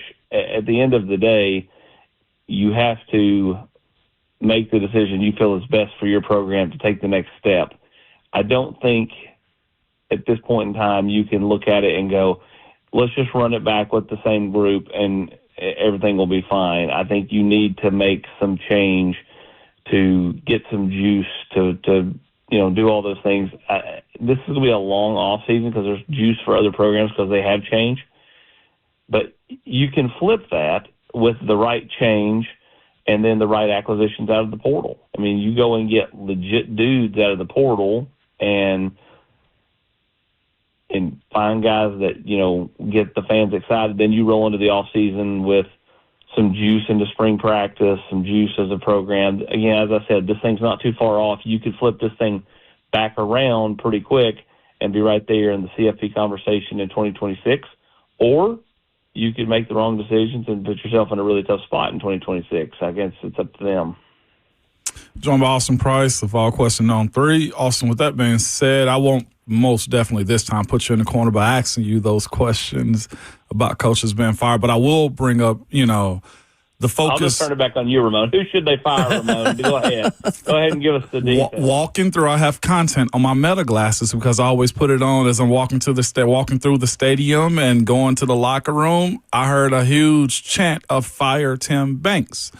I have it recorded. It was loud. They were proud to actually say it too. So with that being said, the idea that defensively money has to be spent in NIL and recruiting moving forward, because it's one thing to have a high-powered offense, but to have deficiencies defensively also is problematic when you're trying to, Austin, to your point, take that next step. How much defensive money do you think goes over into the portal this offseason, minus the change? I certainly think they have a good amount of money to put towards the portal. I think they have budgeted for that. I think that's been what they've been planning on doing well before Saturday's result, because I think they want to try to make a real swing and run next fall. At the same time, it's the ability to go land them. I mean, everybody has money, so then it comes back down to old school recruiting a lot of times. The pilot in the box, to use the Top Gun Maverick line, to get those kids in the boat. So just because you have a war chest, as they love to say, on the message boards or on X, of money budgeted, doesn't mean you're going to land kids. You have to still go recruit them, show them, scheme, show them relationships, all that stuff, and do so with portal kids in a very short, fashion. I mean, the shelf life of a recruitment in the portal is so quick, and so you really have to be on top of things over the next 6 weeks or so. The first month, all behind the scenes, as a lot of the posturing and positioning starts to happen, and then once the portal opens, it is full systems go with getting kids to campus and making your NIL pitch and making your scheme and how the kid fits into the defense and or offensive picture. You have to do all that in really short order. So it's something where I think Tennessee will be pretty aggressive, especially on the defensive side of the ball. Safety, interior defensive linemen, all those positions I think are important heading into to next year. When you look at next year, even the bowl game, Austin, this Diego Pavia case that he has to sue for another year, I think Joey Aguilar's in on it also. If they just so happen to win that, the Vols want Joey Aguilar back. I don't think he wants to be back, but the idea that he can earn $1 million or $2 million more could be, advantageous for the Vols. And then if he does, what do you do with George McIntyre? I know Faison Brandon is probably not expected to play next year, but there are questions that have to be answered if they are granted one more season, Austin. Absolutely, and that's what I asked him after the game Saturday night. I said, you said all the right things. You talk about, this being it. He's told me, off to the side, that, he's old. He's been in college a long time. He says all the things like he's moving on. But then, his name's on this lawsuit, and if he was to be granted it, you had the opportunity, would you have a decision to make? And he said, we'll see.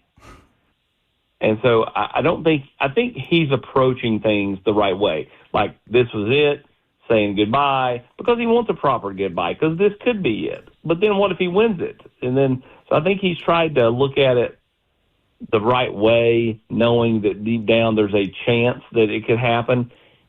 If he has a chance to earn $2 or $3 million next year, is he really going to pass that up? He's not going to make that in the NFL.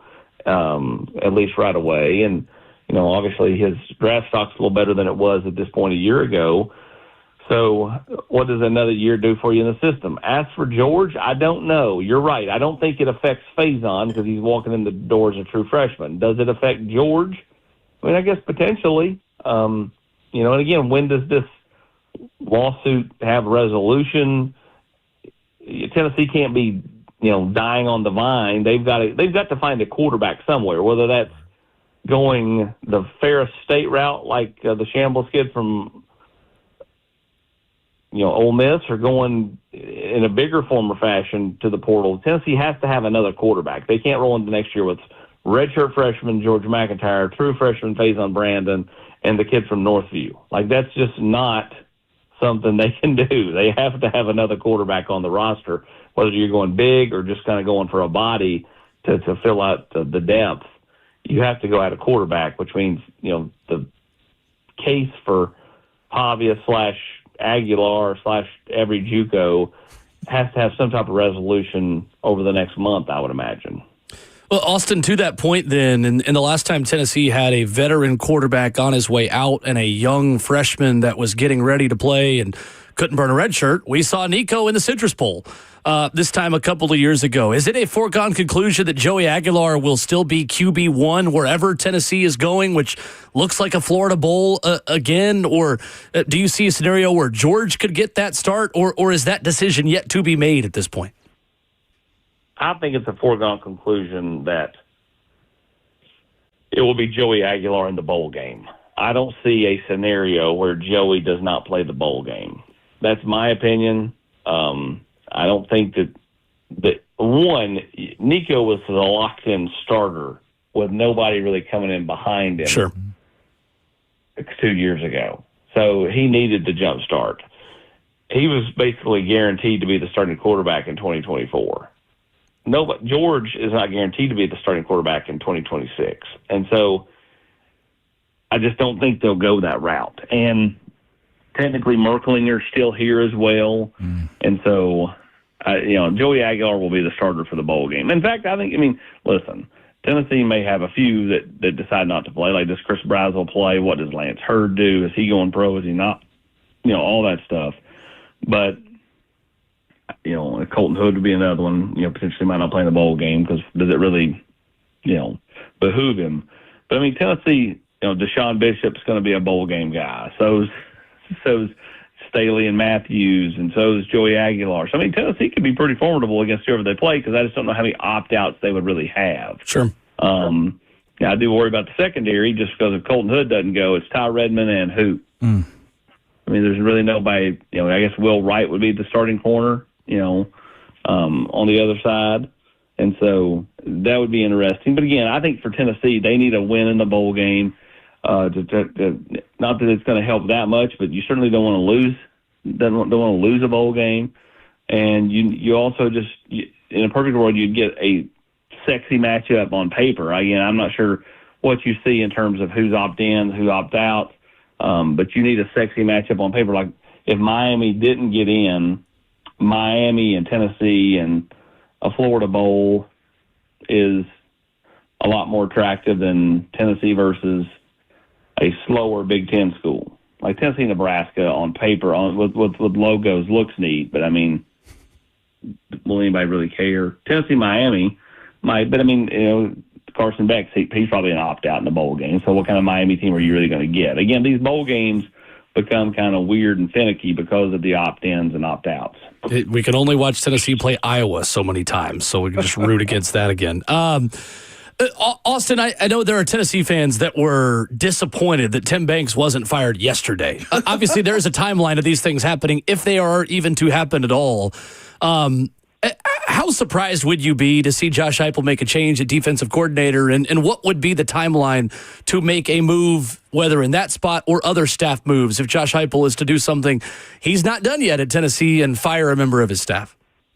You see, Ramon, you don't throw me under the bus. You just let Will do it later. That's right. I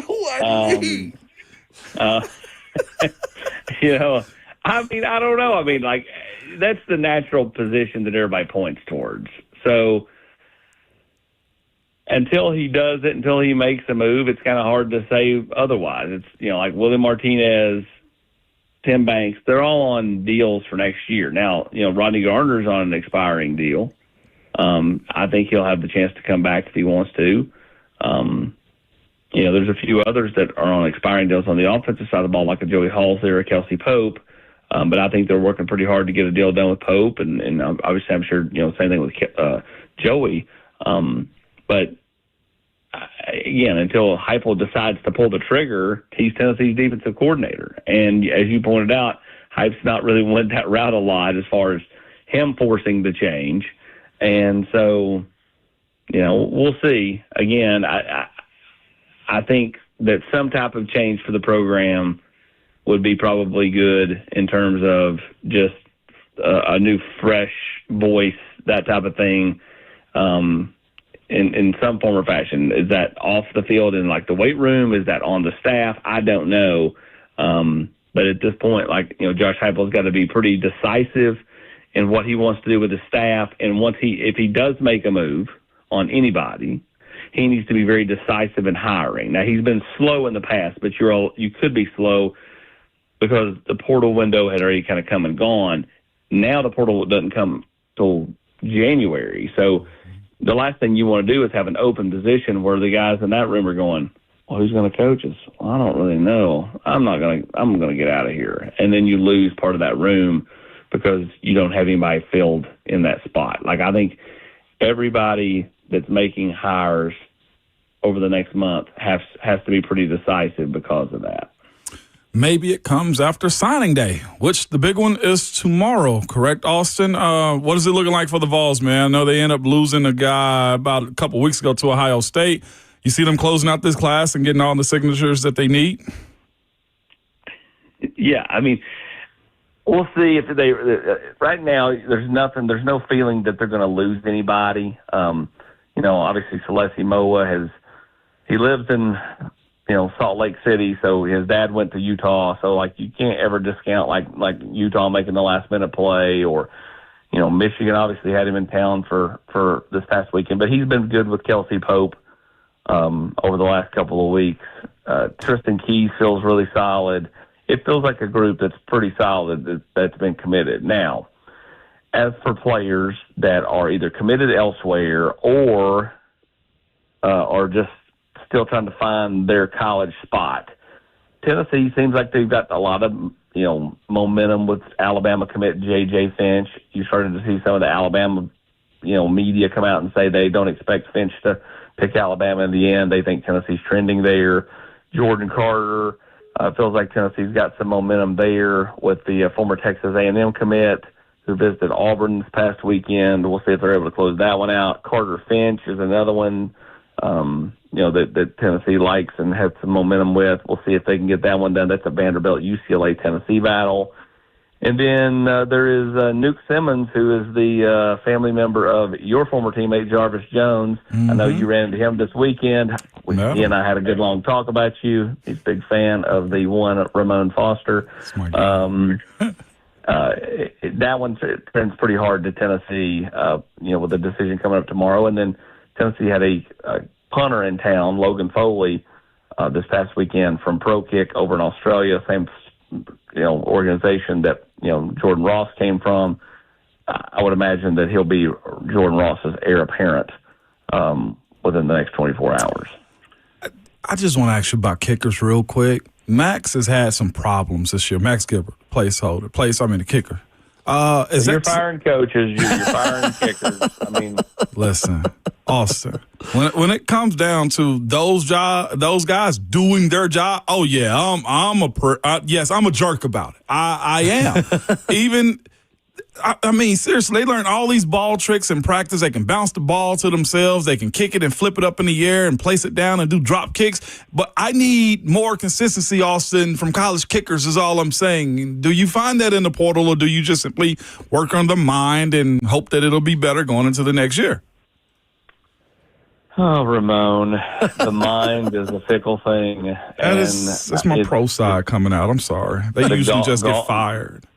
The golf side of me tells you that, once it gets in your mind, it's hard to get it out. It's like getting the shanks or the yips and putting or whatever. Once you kind of start getting that, it's hard not to be in the back of your mind and think negatively. So I do think they have to look pretty hard at the place kicker spot, which, I don't really know when you look at it, how you make a decision based off. If you're just going, okay, like, Max, you weren't good enough. Well, how can I prove that I can be better? Right. You have to play games. When's the games next year? Yeah, right. Yeah. It's one of those things where you just have to kind of feel out your gut on this and make a decision and go. But yeah, I get it. Max has got to be a lot more consistent than he has been, and that's frustrating. Just real quick, one more time too. I know he's really good. Is the he's going to call for to be fired now? No. This is an addition. You want to fire Hubs? I mean, depending on how he talks to me. You just want me to do Fridays too? I'll do Tuesday and Fridays. Depending on how he talks to me. This is actually an addition right here. How will the Vols kind of position themselves, man, with the young Simpson out of West Tennessee, man, Ty Simpson's younger brother? Is that a recruiting situation that's at least going to turn up over the next 12 months also? Ramon. I'm greedy. Ramon. Tennessee's not offered Graham. He's been up here for camp the last couple of years. They hadn't offered him to this point. And so until they do, nothing gets real with Graham. So, that's one that, just kind of is what it is at this point. We'll see if anything ever comes of it. I do know, Graham likes the Vols a good amount. But the more that he gets offers from other schools and Tennessee's not offered, I'd say the pivot will be for him to look at other schools more seriously that are recruiting him seriously, unlike Tennessee at this point. So it's kind of where that stands. That's all I wanted. Austin Price of VolQuest at On 3 with us. A busy week at VolQuest. VolQuest.com, a must-have sub for you, for a family member, for this time of year, for any time of year. Austin, appreciate you as always. Thank you. Appreciate you guys. Thanks, Austin. Yes, sir. At Austin Priceless, where you get him on Twitter. All right. When we come back, another benching in the NFL and another headline on a Monday Night Football last night on a player we used to talk a lot about that we don't really talk about anymore. We'll talk about him a little bit coming up next.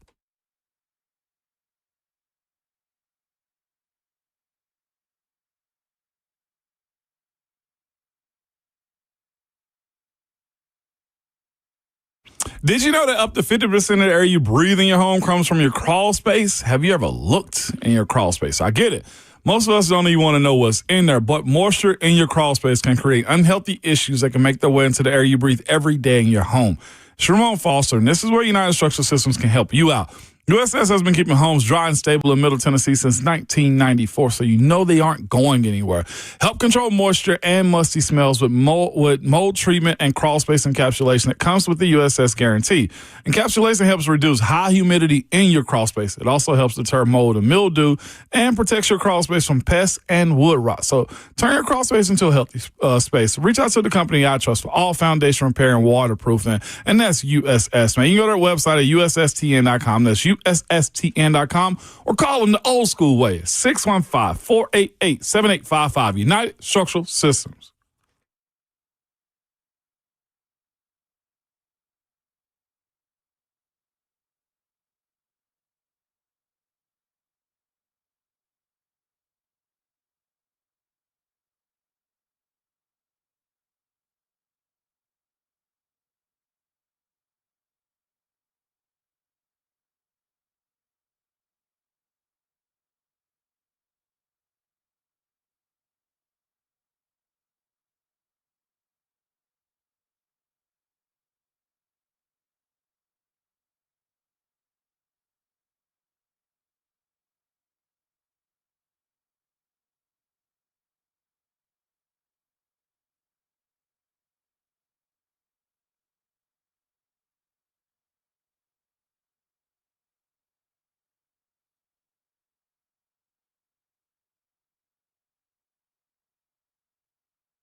Tuesday morning, good morning, Will. 104.5 The Zone. Coming up in hour 4, we'll talk Titans with you.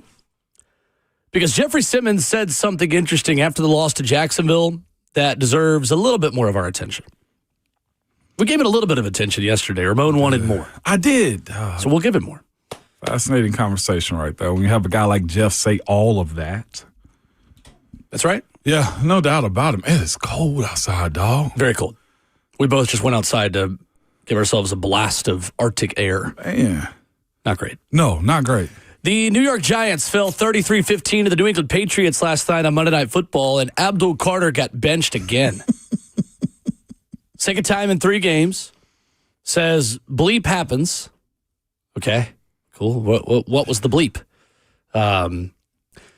Second time that something small has happened that's still big enough to get him off the field, but not enough to get him just totally taken off the field. Several players have told ESPN that accountability has been a problem for the New York Giants. Mike Kafka said it was coach's decision. Abdul Carter said, I made a mistake during the week that was detrimental to the team. That was the consequence of it. Got to live with it. He did eventually enter the game for the Giants' first defensive series of the second quarter and had a sack. His first full sack as an NFL player. How concerned do you think Giants fans should be? How concerned should we as NFL people be about Abdul Carter? Very, because right now they don't have a team. Well, they got Dexter Lawrence on there, who's a savvy veteran, but they're 2 totally different positions, too. You have Abdul Carter that's been, brought in as supposed to be a one of one, the Messiah, the generational talent guy also. And he's in a big old market in New York that's embraced him. He's been big time ever since the time that he's got at Penn State to where he is right now. He has no structure. He has no leadership on that team. Like, there was a rumor, and I won't even say the rumor on air, but apparently he got caught watching the video with no headphones in. I think that was a lie. I'm not sure what it was. I don't know if that's true or not. I don't know if it's true or not, but everybody in New York is noticing him not being on the football field and stuff like that. But it just says to me, if those types of things are happening inside of the New York Giants building, right, if true, that just shows you where they are as a player, as a team. Why does a player have headphones on, or allegedly, or how is he 2 times this year capable of just being sat and not suspended? Or you bring a negative attention to yourself. It's very concerning for him, because the issue that you're going to run into is his attitude adjustment and buy into the team concept really boils down to who he's going to respect as a coach and as a position coach also. Their leadership right now from top down is highly questionable when you have rookies that are capable of having this happen. And here's the other part of it, though, too, Will. You just slap them on the wrist. Whereas I'm not advocating for a team suspension, but they can deduct him because it's in everybody's contract, detrimental to the team, detrimental to the team. Veteran D-tackle Dexter Lawrence said after the game, it is definitely frustrating, but you got to stay on young players and you got to help them learn from these mistakes. And we all made them. We've all been late. We've all had moments like that, but you just got to learn from them. Yeah. Said after the game, he was hard-headed, Dexter Lawrence. It's definitely a little bit of at least a yellow flag, if not a red one at this point. Abdul Carter, by the way, who despite only having a sack and a half, 38 pressures this season, he's been around the quarterback. He's just not finished. You know what that sound like? Clowney. Yeah. Xavier Clowney. Yeah. And I don't say that as disrespect. Clowney's a wrecker. But Clowney was also viewed as that kind of savior edge rusher. Yep, savior edge rusher. If you're going top 5 in the NFL draft, you can't just be disruptive. You got to finish. Like, this ain't horseshoes. You don't get credit for almost sacks. Like, you get them for Myles Garretting sacks. Right. Or Jeffrey Simmonsing sacks. PFF likes his pass rush, 24th best grade for edges. Does not like his run defense. 107 out of 114 edges. But here's the run thing. Defense grade. You brought him in to be a sack master, too. Yeah. So that, again, is also one of those position coaches like situations. It's got to be taught. And clearly, Daboll has been neglectful in everything that it came down to his development in training camp. That's a training camp thing. 7 straight losses for the New York Football Giants, a franchise record 13 straight away game losses as well. So, I think the lesson here in what you apply moving forward for the Titans is that even can't-miss prospects are going to have growing pains. And Abdul Carter was seen as the biggest slam dunk in this draft. I thought so. Of the top guys the Titans were considering, really, it seemed like 3 at the very top. Travis Hunter, Abdul Carter, and of course the guy they picked in Cam Ward. Ultimately, obviously, it seemed like it was Cam Ward no matter what, right? Like I don't know how much they really considered drafting those other 2 as soon as they really fell in love with Cam, but of those 3, none of them have been world beaters this year. I know Travis got hurt, but that's also part of it with Travis. He is so slightly built that's always going to be a risk for him. Oh, it was. Your point, I think, was most valid. Just want to reiterate that, too. There is no magic dust into saying this is going to work or not going to work. Right. I'll be quite honest with you. I thought the reputation of North Carolina quarterbacks was going to be a dud, and Drake May's proven that wrong. Have you seen his wife's content on social media? Drake May? Yeah. Do not see that one. So it's very wholesome. Have you seen this, Justin? So his wife does cooking videos on TikTok. And New England fans are just eating it up. Of course. They love it. No pun intended. Like the comments are like, well, Giselle never cooked for us. Like, please make sure Drake doesn't have too much sugar. We need him. Thank you, First Lady of New England. Like the comment section on Ann Michael May's TikTok and Twitter and Instagram videos, it has restored my faith in society. It's so wholesome. They are like high school sweethearts, too. I think they're like middle school sweethearts. Drake May and his wife, newly married, and Michael May and Drake May. It's so wholesome. It is just, we started this hour talking about the Jags punter wanting to kill Julius Chestnut. I'm glad we're ending it with talking about Ann Michael May and Drake May and their baking videos. They made M&M cookies. I might make some M&M cookies this week because Ann Michael May taught me how to this week. Use her recipe, too. She's the real one cooking on this one. I didn't get that one. What's going on here? I got it. I wasn't going to go into the benefit. She's cooking.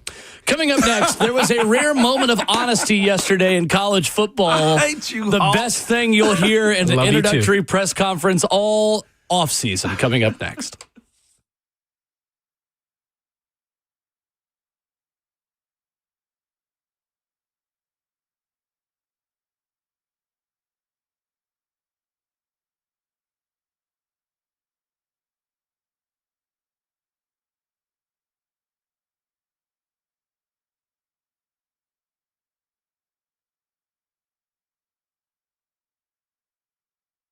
It's Ramon Foster for Jewel Roofing and Exteriors, man. I just want to give a shout out to my guy, Robbie Van Norman, man, the owner of it, because here's the thing about it, man. I always tell you they're local and they're licensed, local and licensed Nashville team. But here's the thing about it, though, too. They want to be personal with you. They want to get to know you. They want to be in the same situation that you are in and also help you out of those situations if you have a roofing issue, man. Here's what they don't do. They don't go through high-pressure tactics or do door knocking or storm chasing when there's a big storm to come through your house. If you got an issue, Jewel Roofing and Exteriors, man, will come over, check it out. If you need a new roof, they'll get it done for you. If you don't, they'll say, you know what, you'll use us now, or just call us whenever you have an issue. That could be 5, 10, 15 years from now.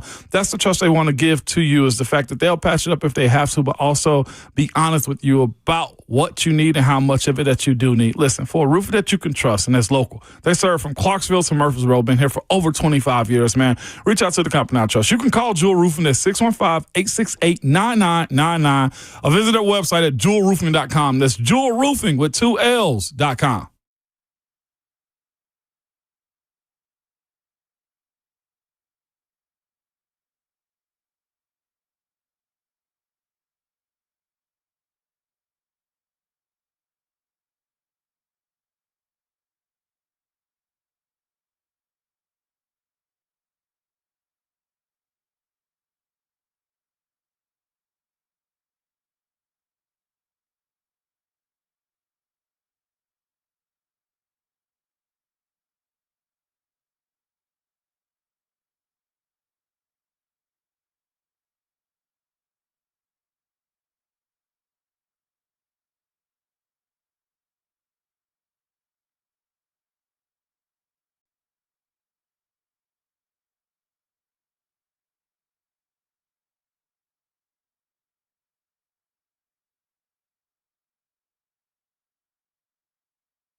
It is 9:02. Good morning, live from the 104.5 The Zone Studios. I'm Justin Hawkins. A dominant win last night for the New England Patriots on Monday Night Football, who beat the New York Giants 33-15 and get their 10th straight win of the season, which matches their franchise's longest winning streak since back in 2015. Drake May threw for 282 yards, 2 touchdowns, sealing the Patriots' win and have now the NFL's best record at 11-2. In other NFL news, Chargers quarterback Justin Herbert underwent successful surgery yesterday to stabilize a fracture in his left non-throwing hand that he suffered in Sunday's win over the Las Vegas Raiders. Per the team yesterday, Herbert is considered day-to-day, and his status for Monday's game against the Eagles on Monday will be determined later this week. College hoops tonight, ACC and SEC Challenge as number 13 Tennessee Vols take on Syracuse in New York with a 6 p.m. tip-off on ESPN2. You can also hear Vol Network's coverage of the game right here on 104.5 The Zone starting around 7 p.m., where we will join in progress right after Mac Talk. Also, number 4 Duke takes on number 15 Florida at 6:30 p.m. on ESPN at Cameron Indoor Stadium. For all your foundation repair and waterproofing needs, you got to go to USSTN.com. Break it, use it once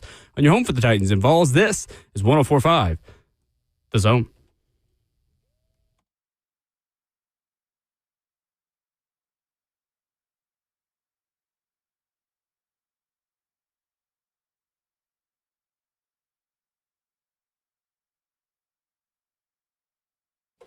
Away we go into hour number 4 on this Tuesday morning edition of Ramon and Will. 11-year NFL veteran, Vol Network analyst, Ripley, Tennessee's finest, Ramon Foster. Yay. Justin Hawkins, our producer. I'm Will Bowling, at Ramon and Will, where you follow the show on Twitter, at Ramon Foster, at Will_Bowling. Self-awareness is not something that is very common or easy to find in college football, especially not in college football coaches. John Summerall won the press conference for me yesterday in Gainesville before he ever really even answered a question. This was John Summerall on why he and Lane Kiffin agreed he was best for the Florida job. We're having some internet difficulties. Oh, dang it. Wait, you can use my hotspot if you smell like broke in here. What you want to do? Nah, it's just this is cooked back here. Oh, look at you, blaming the equipment. Hey, look, I found John Summerall. I do want to be very direct on one thing, and you may or may not appreciate this, but Lane Kiffin and I have been going through the same thing, and we've talked a lot. We were both in agreement that I was the right man for this job. All right? So he co-signed on that. There is nothing more fun to me than how college football coaches try to sell themselves when they were clearly plan B. It's either that, you either just go ahead and just name it, or you just play like I probably wasn't my wife's first choice either. We're going to win ball games here. Did you see the comparison between the reception that Golish got at Auburn versus his? Yeah. It was, now again, Auburn probably set that up. I'm not sure if the Auburn fan base was excited. The Auburn family, Ramon. That's what they're called. The Auburn family. I'm not sure if they were that excited about Golish, because I'm sure some questions around him too. But there was nobody but cheerleaders around Summerall at Florida, which it is. I mean, it's just one of those situations. Who's available at 2 o'clock on a Monday? I am surprised that, and maybe social media, again, isn't the great representation of the Florida fan base, and I understand that. But I've seen a lot of people that don't like that hire. I think it's a great hire. He's a Kentucky guy. That's number one. He's following the same footsteps that Billy Napier did. That's the problem, is that you feel like you're hiring the same kind of coach. But just because a guy was a G5 coach first does not mean that every G5 head coach is not prepared for the job. What I didn't like about it, though, too, is your point that I ain't going to say he tried to oversell himself. Everybody needs validation from somebody. I will say, I don't care who you are. Did I do good? Like, you want to hear, yes, you're doing fine. In that presser, he asked Coach Spurrier and Urban Meyer, didn't you come from P4 or group of 5 schools too? And they were like, yeah, nodding their heads and stuff like that. Like he was seeking validation in those moments, which again, is you against everybody else that's got every opinion about you and every doubt about you in those moments too. So I get it. He acknowledged it too in his presser. Winning is the only thing that matters with what he does moving forward. Yeah. And it's hard to do in the offseason for him. Man, I think that Alex Golish is going to crush it at Auburn. I'm slow to go on that one. Really? I am. I think the attitude is going to be good. I do wonder. Is it Auburn or is it the coaches? They're 0-2 in the last 2 cycles, right? 5 straight losing seasons. That's what I'm saying. It's crazy. And I think it's fair to pose that question to Auburn. Yeah. They feel like they got this one right. And Golesh he's a mentality that we loved at UT, right? But what is his head coaching tenure going to look like? He had a big win. You know, he checked a lot of boxes. He did. Is it Auburn or is it the coaches is the only questions I have. I think they've made 2 bad hires in a row in an era where their alignment across boosters, university, academics, and athletics weren't in the right spot either. It was everything. Yeah. From people you listen to down there, it sounds like things are more aligned and people are more rowing in the right direction at Auburn than they were even 5 years ago. Okay. Now, that being said, the report is also out there that John Summerall looked around at how much boosters still have control at Auburn and said, I don't need that. I'm going to Gainesville. Because that appeared to be on about the 1-yard line. John Summerall being the next head coach at Auburn. And then as soon as Florida pivoted away from Kiffin, Jimmy Sexton did what he did. He choreographed all of this to happen at once. That's what he does. He is the kingpin of college football. And all of a sudden, all right, Lane, you're not going to Alabama. All right, so we'll put you at LSU.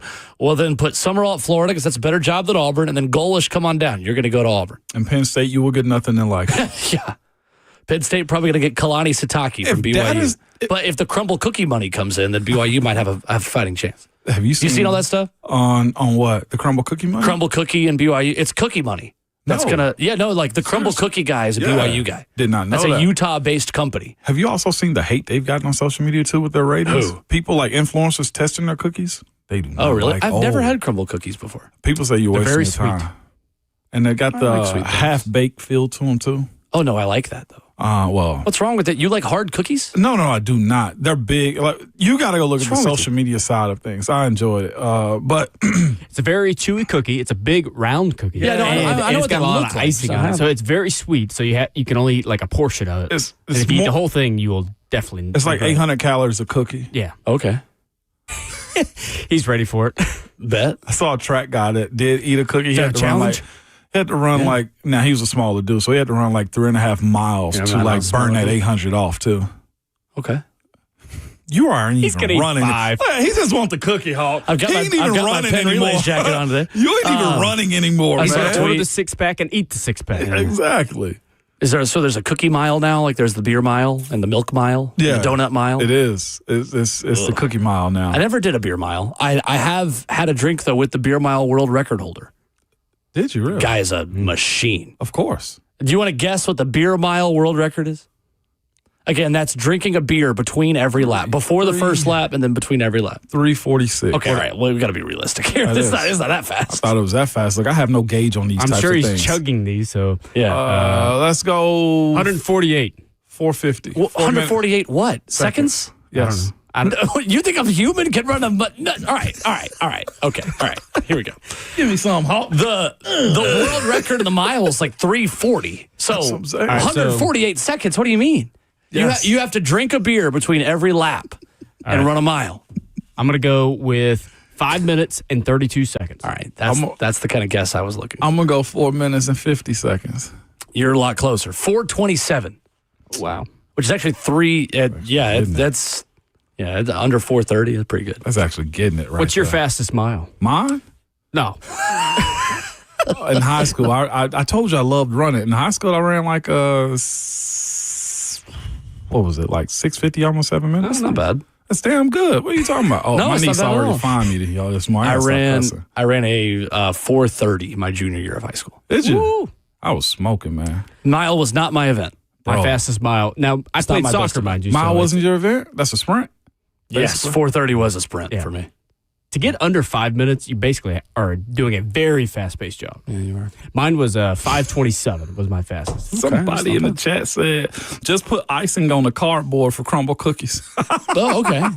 I didn't know. Anyway, There's a lot we of got slander. way on a tangent here, This but is I saw a football. tweet from last night that said, the year is 2025 and Penn State is fighting with the CEO of Crumble Cookies for over Kalani Sitake, college sports. Jason McGowan is the CEO of Crumble Cookies. Last night at 5 p.m., he tweeted, "Some people are not replaceable. Sounds like it is time for me to get off the sidelines and get to work." Oh, wow. Talking about the report about Kalani Sitake being the top target at Penn State. There's it's nobody happier right now than Ole Miss saying that their school can't hire a coach. You know what I'm saying? Like, Ole Miss is proud of what Penn State got going on. Yeah. No, I'm just meaning in the sense of like, they can't even find a coach right now because allegedly Jimmy Sexton's iced them out. Yeah, I don't know if that's real. I don't know if that's legit. Did I pick up what you just laid down? I'm not What going. did you This lay is down? a non-political show. No. What? Icing. Iced them out. I'm the only one. Like cookies? Yeah. Oh, okay. I was actually thinking of something Got else. a lot of dad jokes this morning. It's a lot of them this morning, They man. live in my head rent-free. But I will say, Coach Sataki from BYU, Yeah. if that's not an out of left field name drop for Penn State, I don't know what is. He wasn't even on my radar. That's a weird fit to me. I'm talking about, respectfully to him, the weirdest fit. If you're going to fire James Franklin a year after being a couple plays away from playing in the national championship, you've got to have a better plan than this. If you're Pat Kraft. And maybe Matt Rule was the plan and he wasn't interested. But my goodness, that's what you come up with after firing a guy that just took you to the semifinal? I know James Franklin's not perfect. I understand why they did it. I don't understand when they did it. But again, I can understand more firing him when you did if you've got a plan. Like Kentucky just fired Mark Stoops on Sunday night, and they've already hired Will Stein. They had a plan. They probably would not have made that move if Will Stein wasn't available. Mm-hmm. And you feel like they could get, like, hey, make some phone calls. Did Pat Kraft get on the phone before he fired James Franklin, or did you just go ahead and fire him and then try to figure out the rest of it? I love to give him truth serum and learn what's really going on in that search, because they were the first job open, and it's taking the longest to actually find a head coach. The same school that had a legendary scandal, man, that rocked the entire sports world, too. You ain't kidding. And not to say that they knew of what was going on with Sandusky, allegedly, but, like, there were a lot of questions raised over the course of his time around that program that makes you think, like, to your point, who are the people that are sitting on their thumbs making the biggest decisions or not making them at this point? I'm not blaming that situation on a coaching hire 2025, 2026. But to your point about planning and understanding what you are, who you are, like, did you actually talk to Jimmy Sexton too? Like, oh, yeah. Did you consult with him about firing him have to talk first? to Jimmy, because Jimmy's the agent. Jimmy's the closest thing we have to a commissioner in college football. In a lot of ways. I mean, he's not really making, like, I mean, you could argue Greg Sankey is also the closest thing we have to a commissioner, or Tony Petitti with the Big Ten, but it's like Stern from the NBA then is what you're saying. Jimmy Sexton is the most important person in college sports. Yep.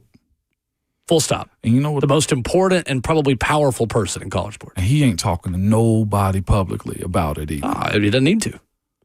You know, usually there's a profile article that's getting, you know what I'm saying? Like, hey, tell us who you are. How do you do it? Like, he ain't saying a thing. He doesn't need to tell you the secret sauce. He's just going to make it and feed it to you. Say, eat. If that is true, though, that he's holding up Penn State's hiring process. I don't think that's why I say if. Yeah. But if you look at it right now, it looks more true than it is false. Yeah, like, something's holding it up. Not one man should have all that power. Not us. Play Kanye all you want on that one. No one man should have all that power. Clock's ticking. Don't stop. Hour 4 for Moan and Will, which continues after this. Jeffery Simmons explains what the Titans need in their next head coach. That was a better reference than what you just gave me credit for. And Albert Breer at SI.com names 4 names for the Titans head coaching position. We'll tell you who they are next.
Ramona Will, 104.5 The Zone. Hour number 4 continues with the whole crew in studio.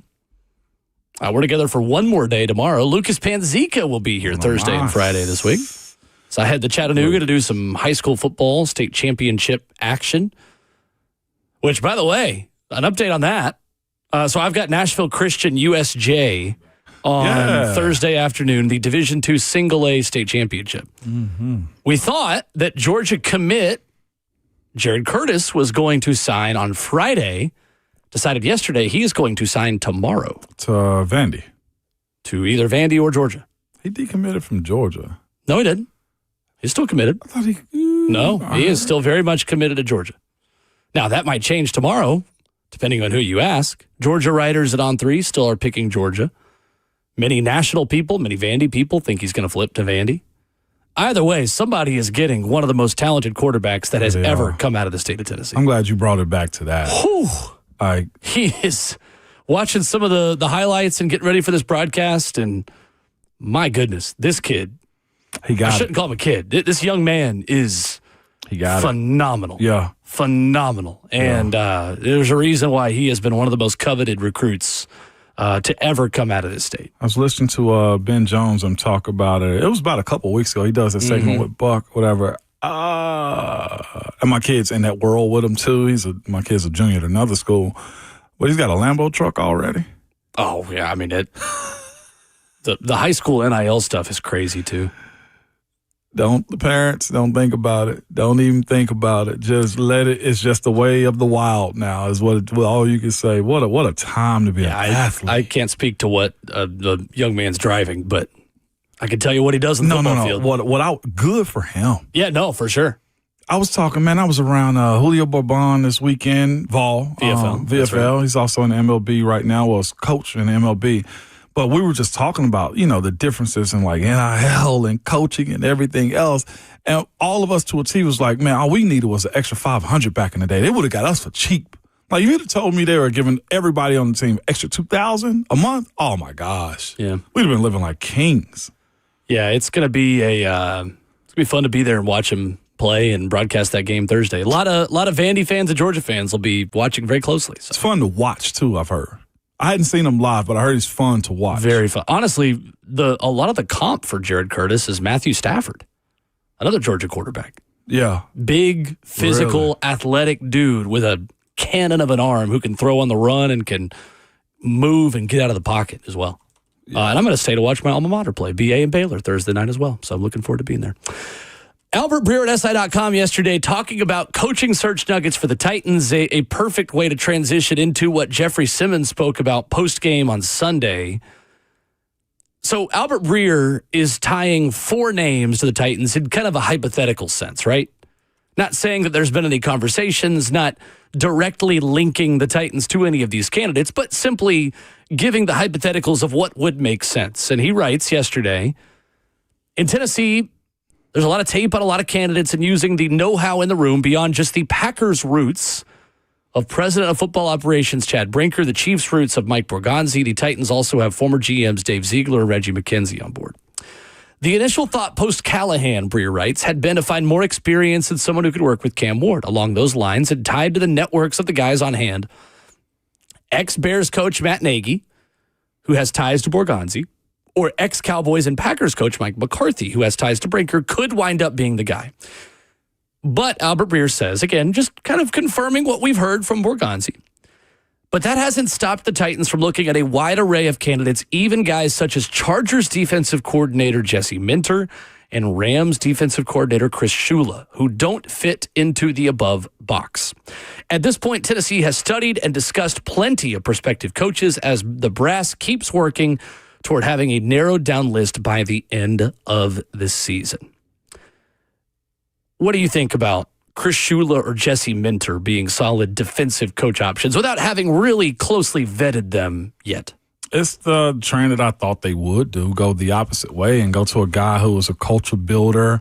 Defensive coaches usually have the mindset of discipline, loud, demanding, culture setting, and just taking no crap from anybody. It's kind of the way I see defensive coaches be. Now, The balance of that is they always rely on their defense. You got to be very, very thoughtful in who you hire to support yourself on the other side of the ball as a defensive coach, because it's only so much scoring a defense can do throughout the duration of the season. It's balance, and that's where I look at this situation for the Titans. Telling me those are the two guys lines up with what I thought they would do, although there's been reports that the Titans can go in any direction. They just want to go for the best fit for this team moving forward. So I'm not shocked by it. Meanwhile, Jeffery Simmons says this about what the Titans need. We need to figure something out. I mean, we got 5 games left for sure, but we got to figure it out. I mean, once we get through this season, I mean, we got to do a lot of self-reflecting. And whoever come in to be this head coach is, we need somebody who's going to lead this football team. I mean, that's it. We got to figure it out, man. Jeff, is there a feeling of here we go again when bad things start to snowball like it did in the first half? I mean, you try not to have that mindset during the game, but it's like, we trying to, going on the field playing snaps on defense. Like, I love to run out there on defense, but it's also like complementary football. I mean, we're going to keep saying that word. We have to play complementary football, and there's nothing that's clicking right now for the team. When you say you need somebody who's going to lead this football team, you feel we'll figure that out when the offseason. But like I said, we got 5 more games, and like I said, hopefully we get somebody in here that, the culture and everything have to be better around here. But we'll figure that out when we get to that. We got 5 more games left. The culture has to be better around here, Jeffery Simmons says, Ramon.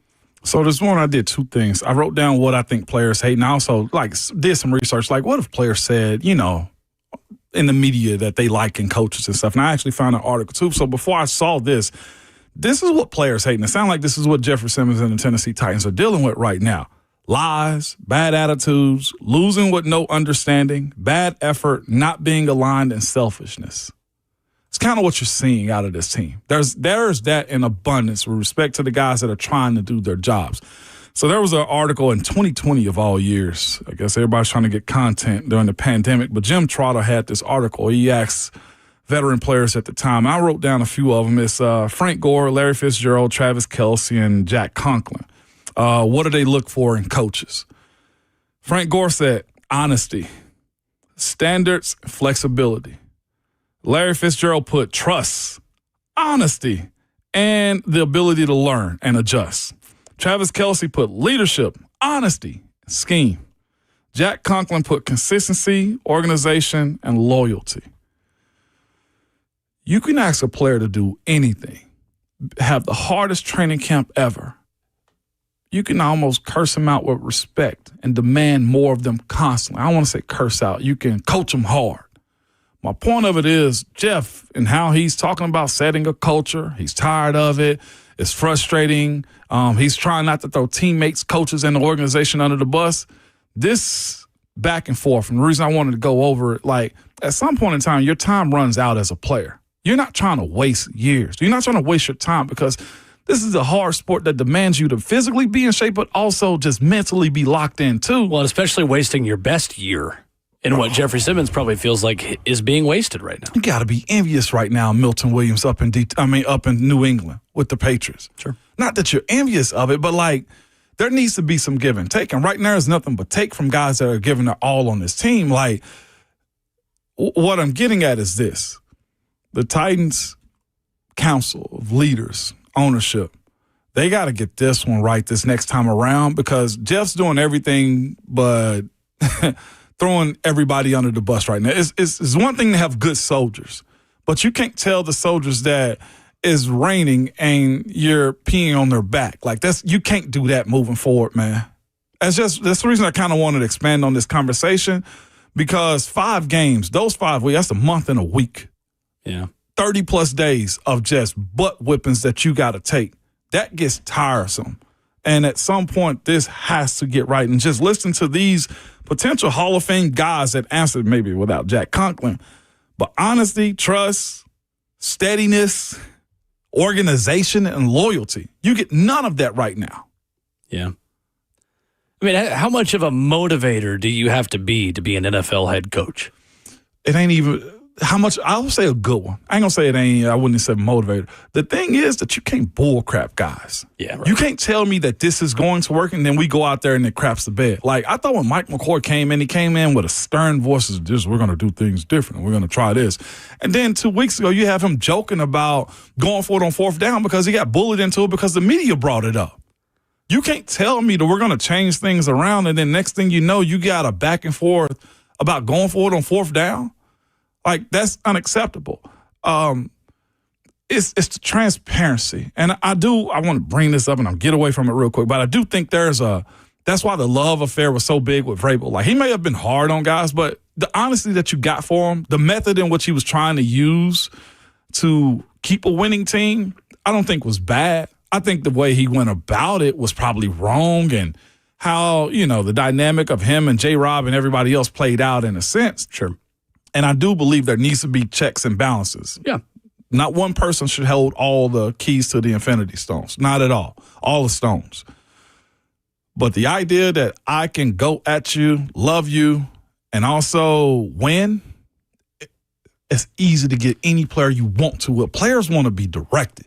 Even Jeff wants to be told what to do within the confines of respecting him. The same goes for Cam. The same goes for Peter Skoronski and J.C. Latham. If a coach comes in here, for instance, and say, J.C., I like you. You're a top 10 pick at tackle, but you're behind as a guard, and I'm going to tell you why. And he be brutally honest with them. And then he delivers on his promises too. You'll have a team that'll fall in line. One thing I joked about in Pittsburgh all the time, but people joke us on, you guys should drink the Kool-Aid. You damn right. Because we won. And the Kool-Aid tasted good. It tasted good. Now, I know the season ain't what it is. People bought the Kool-Aid. People bought the Kool-Aid, put their own sugar or sugar replacement in it. Didn't taste like crap. Didn't taste like crap. Did you win? Did I win a Super Bowl? No, I played in one. We won a ton. But it keeps you relevant now. However, that's going to work itself out in Pittsburgh is another thing right now. But like it was easy for us to say, man, camp sucks. We're hitting every single day. We did practice drills, Will, to where we tackled to the ground every day. Star running backs went against star linebackers and had one-on-ones every day. You know why? Because you believed in the system and the system proved that you were going to work. That's what I meant by like Cam Ward. Like, you want to develop through winning. It's okay to lose in your rookie year and have interceptions and turnovers, et cetera, et cetera. But it's easier to buy into going to fight weekly, not just because of the check, but because I believe the coaches have my best interest in mind no matter what. Moving me to guard was probably the hardest thing ever. Yeah. But the coaches at the time told me, this is where you're going to excel as a pro. Sure. I think it's interesting. I think the number one question they've got to answer in the interview process with prospective head coaches is, how do you relate to young players? How do you motivate and develop young football players? Not that you have to be a young coach to do that. A couple of these guys obviously are, and Jesse Minter and Chris Shula, who haven't been around for a long time. Clint Kubiak, the offensive coordinator in Seattle, would fit into that mold as well. Robert Saleh is a younger guy. Yeah. You don't have to be young to relate well to young players, but if I'm Chad Brinker, Mike Borgonzi, Burke Nighhill, Amy Adams-Strunk in the process, like, you've got to have a plan and a heart for coaching young football players. Ramon, not everyone has that, do they? No, they do not. Not every coach loves and enjoys the personal development of 21-year-olds. I think there are a lot of coaches that would prefer to always have the 30-year-old or the 28-year-old because there's a trust factor, right, that the coach has got to have in you. Yep.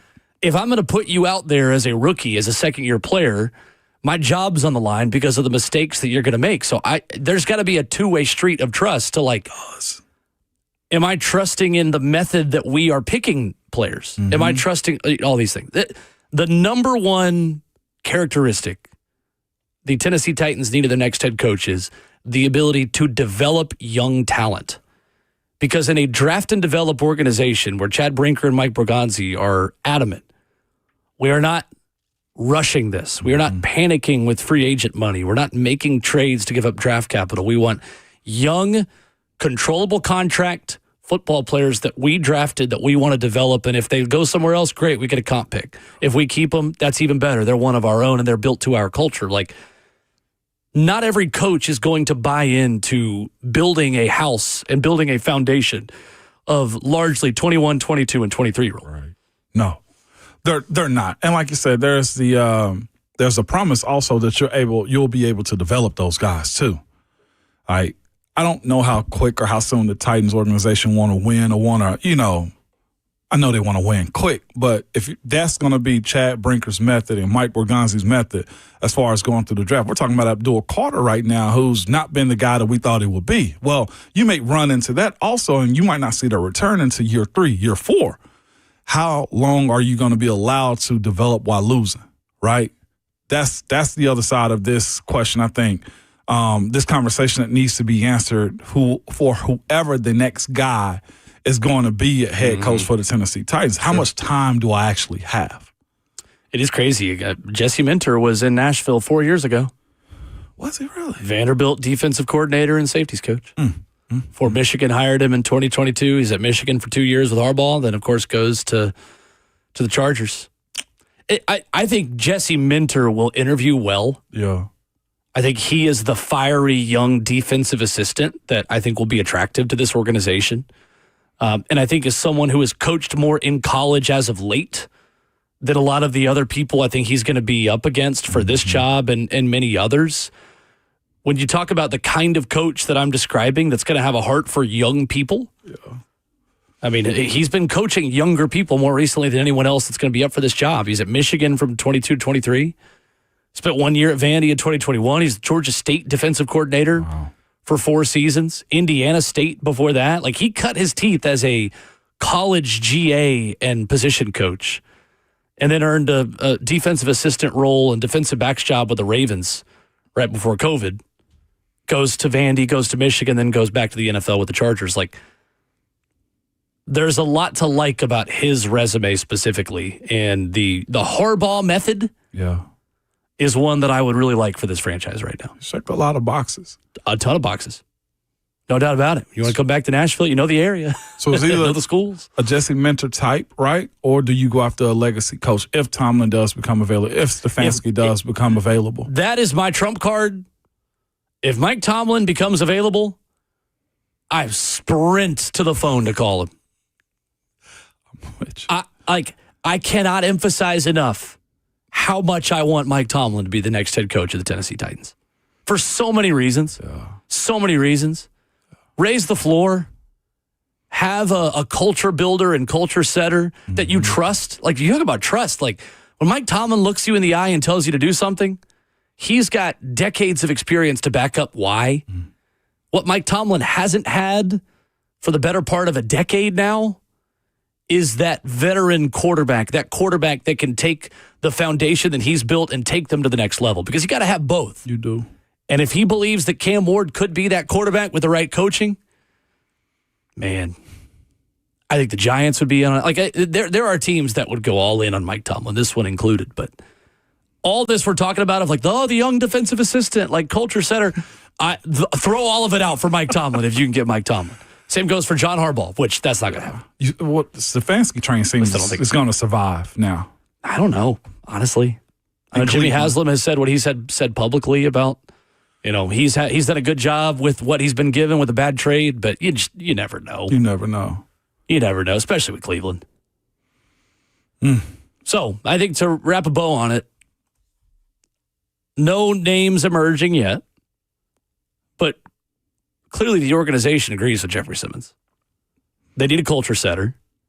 And Jeff, who's spoken about being kind of in on the plan, he did. He's talked with the front office about, hey, we're not trading you. Here's why. And here's what the plan is. Work with us. So he may kind of be tipping the Titans' hand on what they are really going to value and culture building and culture setting, because you think Jeffery Simmons hadn't talked about that to people in the front office? I also don't think it'll involve Cam Ward at all either. Yeah, I don't think so either. You just want a good offensive coach, but I think you can find a lot of those. I don't think you have to have an offensive head coach. Like, with you there. There are plenty of Shanahan tree, McVay tree offensive assistants that are you just pluck them from from an assistant quarterback job somewhere and you let it roll. 615-737-1045. Open for your reaction to what Jeffery Simmons said and to who you want to be the Titans' next head coach. Plus, we'll get you some headlines in the NFL on the way out.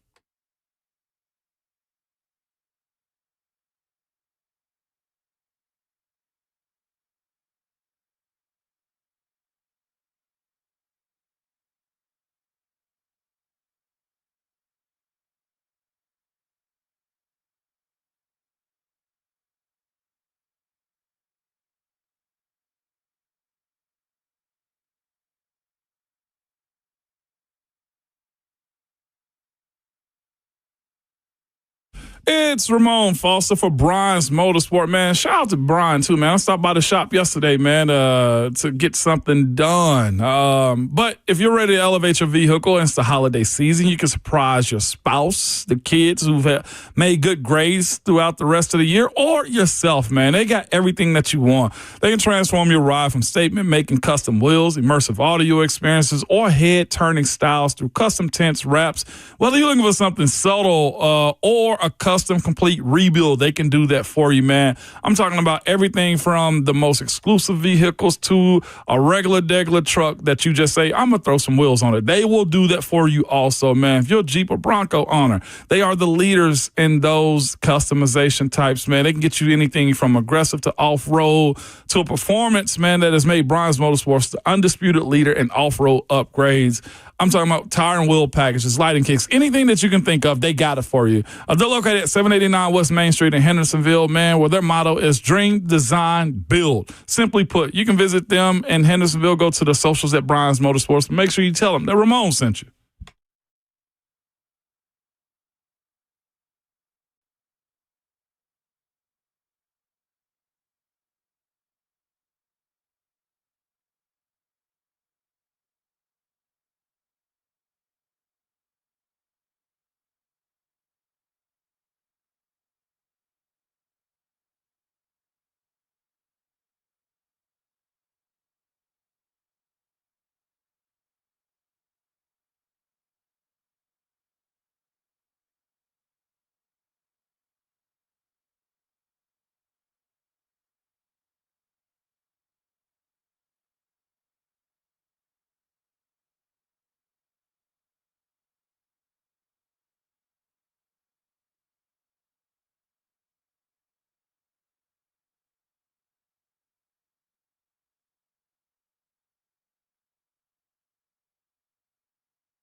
Wrapping up the show, Ramona Will, 104.5 The Zone. I have a request for the people in just a moment at the end of the show. Something I need your help with. I'm going to crowdsource an idea. But first, who do you want to be the next Titans coach? That's kind of a loaded question with 3 minutes left in the show. I don't really mean to ask that totally open-ended, but we just got done talking about the Titans head coach search, and Michael in Nashville wants to chime in. Good morning, Michael. Morning, Michael. How you doing? Good morning. I think we need a veteran coach. We need a no-nonsense coach. Mainly, we have 3 things I figure wrong with this team. It's the front office, it's the locker room, and the fans. If we can fix that, we can get a real good coach. But we need a coach that has put an identity on this team. What do you think's wrong with the fans, Michael? Well, we want it right here, right now. And it ain't going to work here because the Titans don't have a right here, right now team. I think we may be maybe 5 or 6 years behind. We have line problem. We don't have somebody can rush the quarterback. We don't have a receiver that can get down the field. And we don't have no stars on this team. The locker room problem is when you got players starting to speak out and call out things, something's wrong with the locker room. Fair enough. Thank you, Michael. Okay. Appreciate it, Michael. Yeah. I mean, look, I don't think anybody's 5 years away. Like the Patriots just proved how if you get all of your moves right, how quickly it can turn. Now, you're not always guaranteed to get all of your moves right, but it can happen. But yeah, I mean, look, there are a lot of things you got to solve this offseason and the one after that. I get it. I will also say too, the fan side of it, that's never going to die out though. Nah, it just is what it is. I think Kansas City is getting tired, worrisome about what's going on with their team right now too. The Cowboys fans have always been that bad. I'm not trying to minimize what you said and how you went about it though too, but you can never satisfy the entire fan base. Now, your assumption about the team's ability to be better, to have patience, I agree with you there. I have a request and ask for the people because I have waited last minute to do something I should have already done. What you do, man? If you have strong convictions about a good snow boot or warm boot in cold weather, at Will_Bowling, I need all your recommendations. I'm going to have to go to a local place. No free shout-outs, maybe a national chain, or maybe just Amazon.com. They don't care if I give them a shout-out or not. I'm going to need some good footwear in Cleveland, Ohio this weekend, and I don't even know where to begin. So if you have a really good boot, hit me up. Thanks. Uggs. Yeah, I've asked Ramon this question in the break. Uggs I'm open to. Sorrel. Sorrel. Sorrel is the other one I saw a lot on social media or on Google search.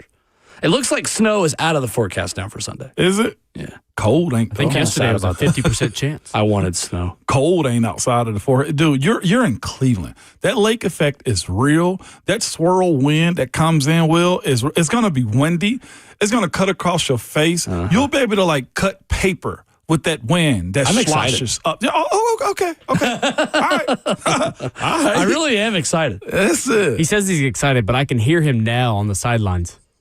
No, 100%. You want me to lie to you? I'm going to hate it while I'm there. Yeah, you are. But it's the full experience. You don't want to go to Cleveland in September. In the dome. You don't usually want to go to Cleveland at all. But you don't want to go to Cleveland in September. There's a reason why people take their New York vacations in the winter. That's true. It's the full experience. It's the full Cleveland experience. I have not done a sideline game for Titans Radio outside since week 1. It's going to be fun. I've not been outdoors on an NFL sideline since Denver. They got a great crowd, too. That's 2 play callers ago. 2 head coaches ago. It is. Dang. I know. We were talking about if Brian Callahan should have reviewed the Elikiah Manor play on the sideline the last time I was on the sideline outdoors at a Titans game. Dang. That's going to change in a big way Sunday. So if you have the recommendations on a warm boot, hop in my DMs. I'd be glad to discuss it with you. Back at it tomorrow morning, bright and early, 6 a.m., my last show of the week. Mm-hmm. Looking forward to it. But remember at all times, your Twitter fingers and your mic is always hot.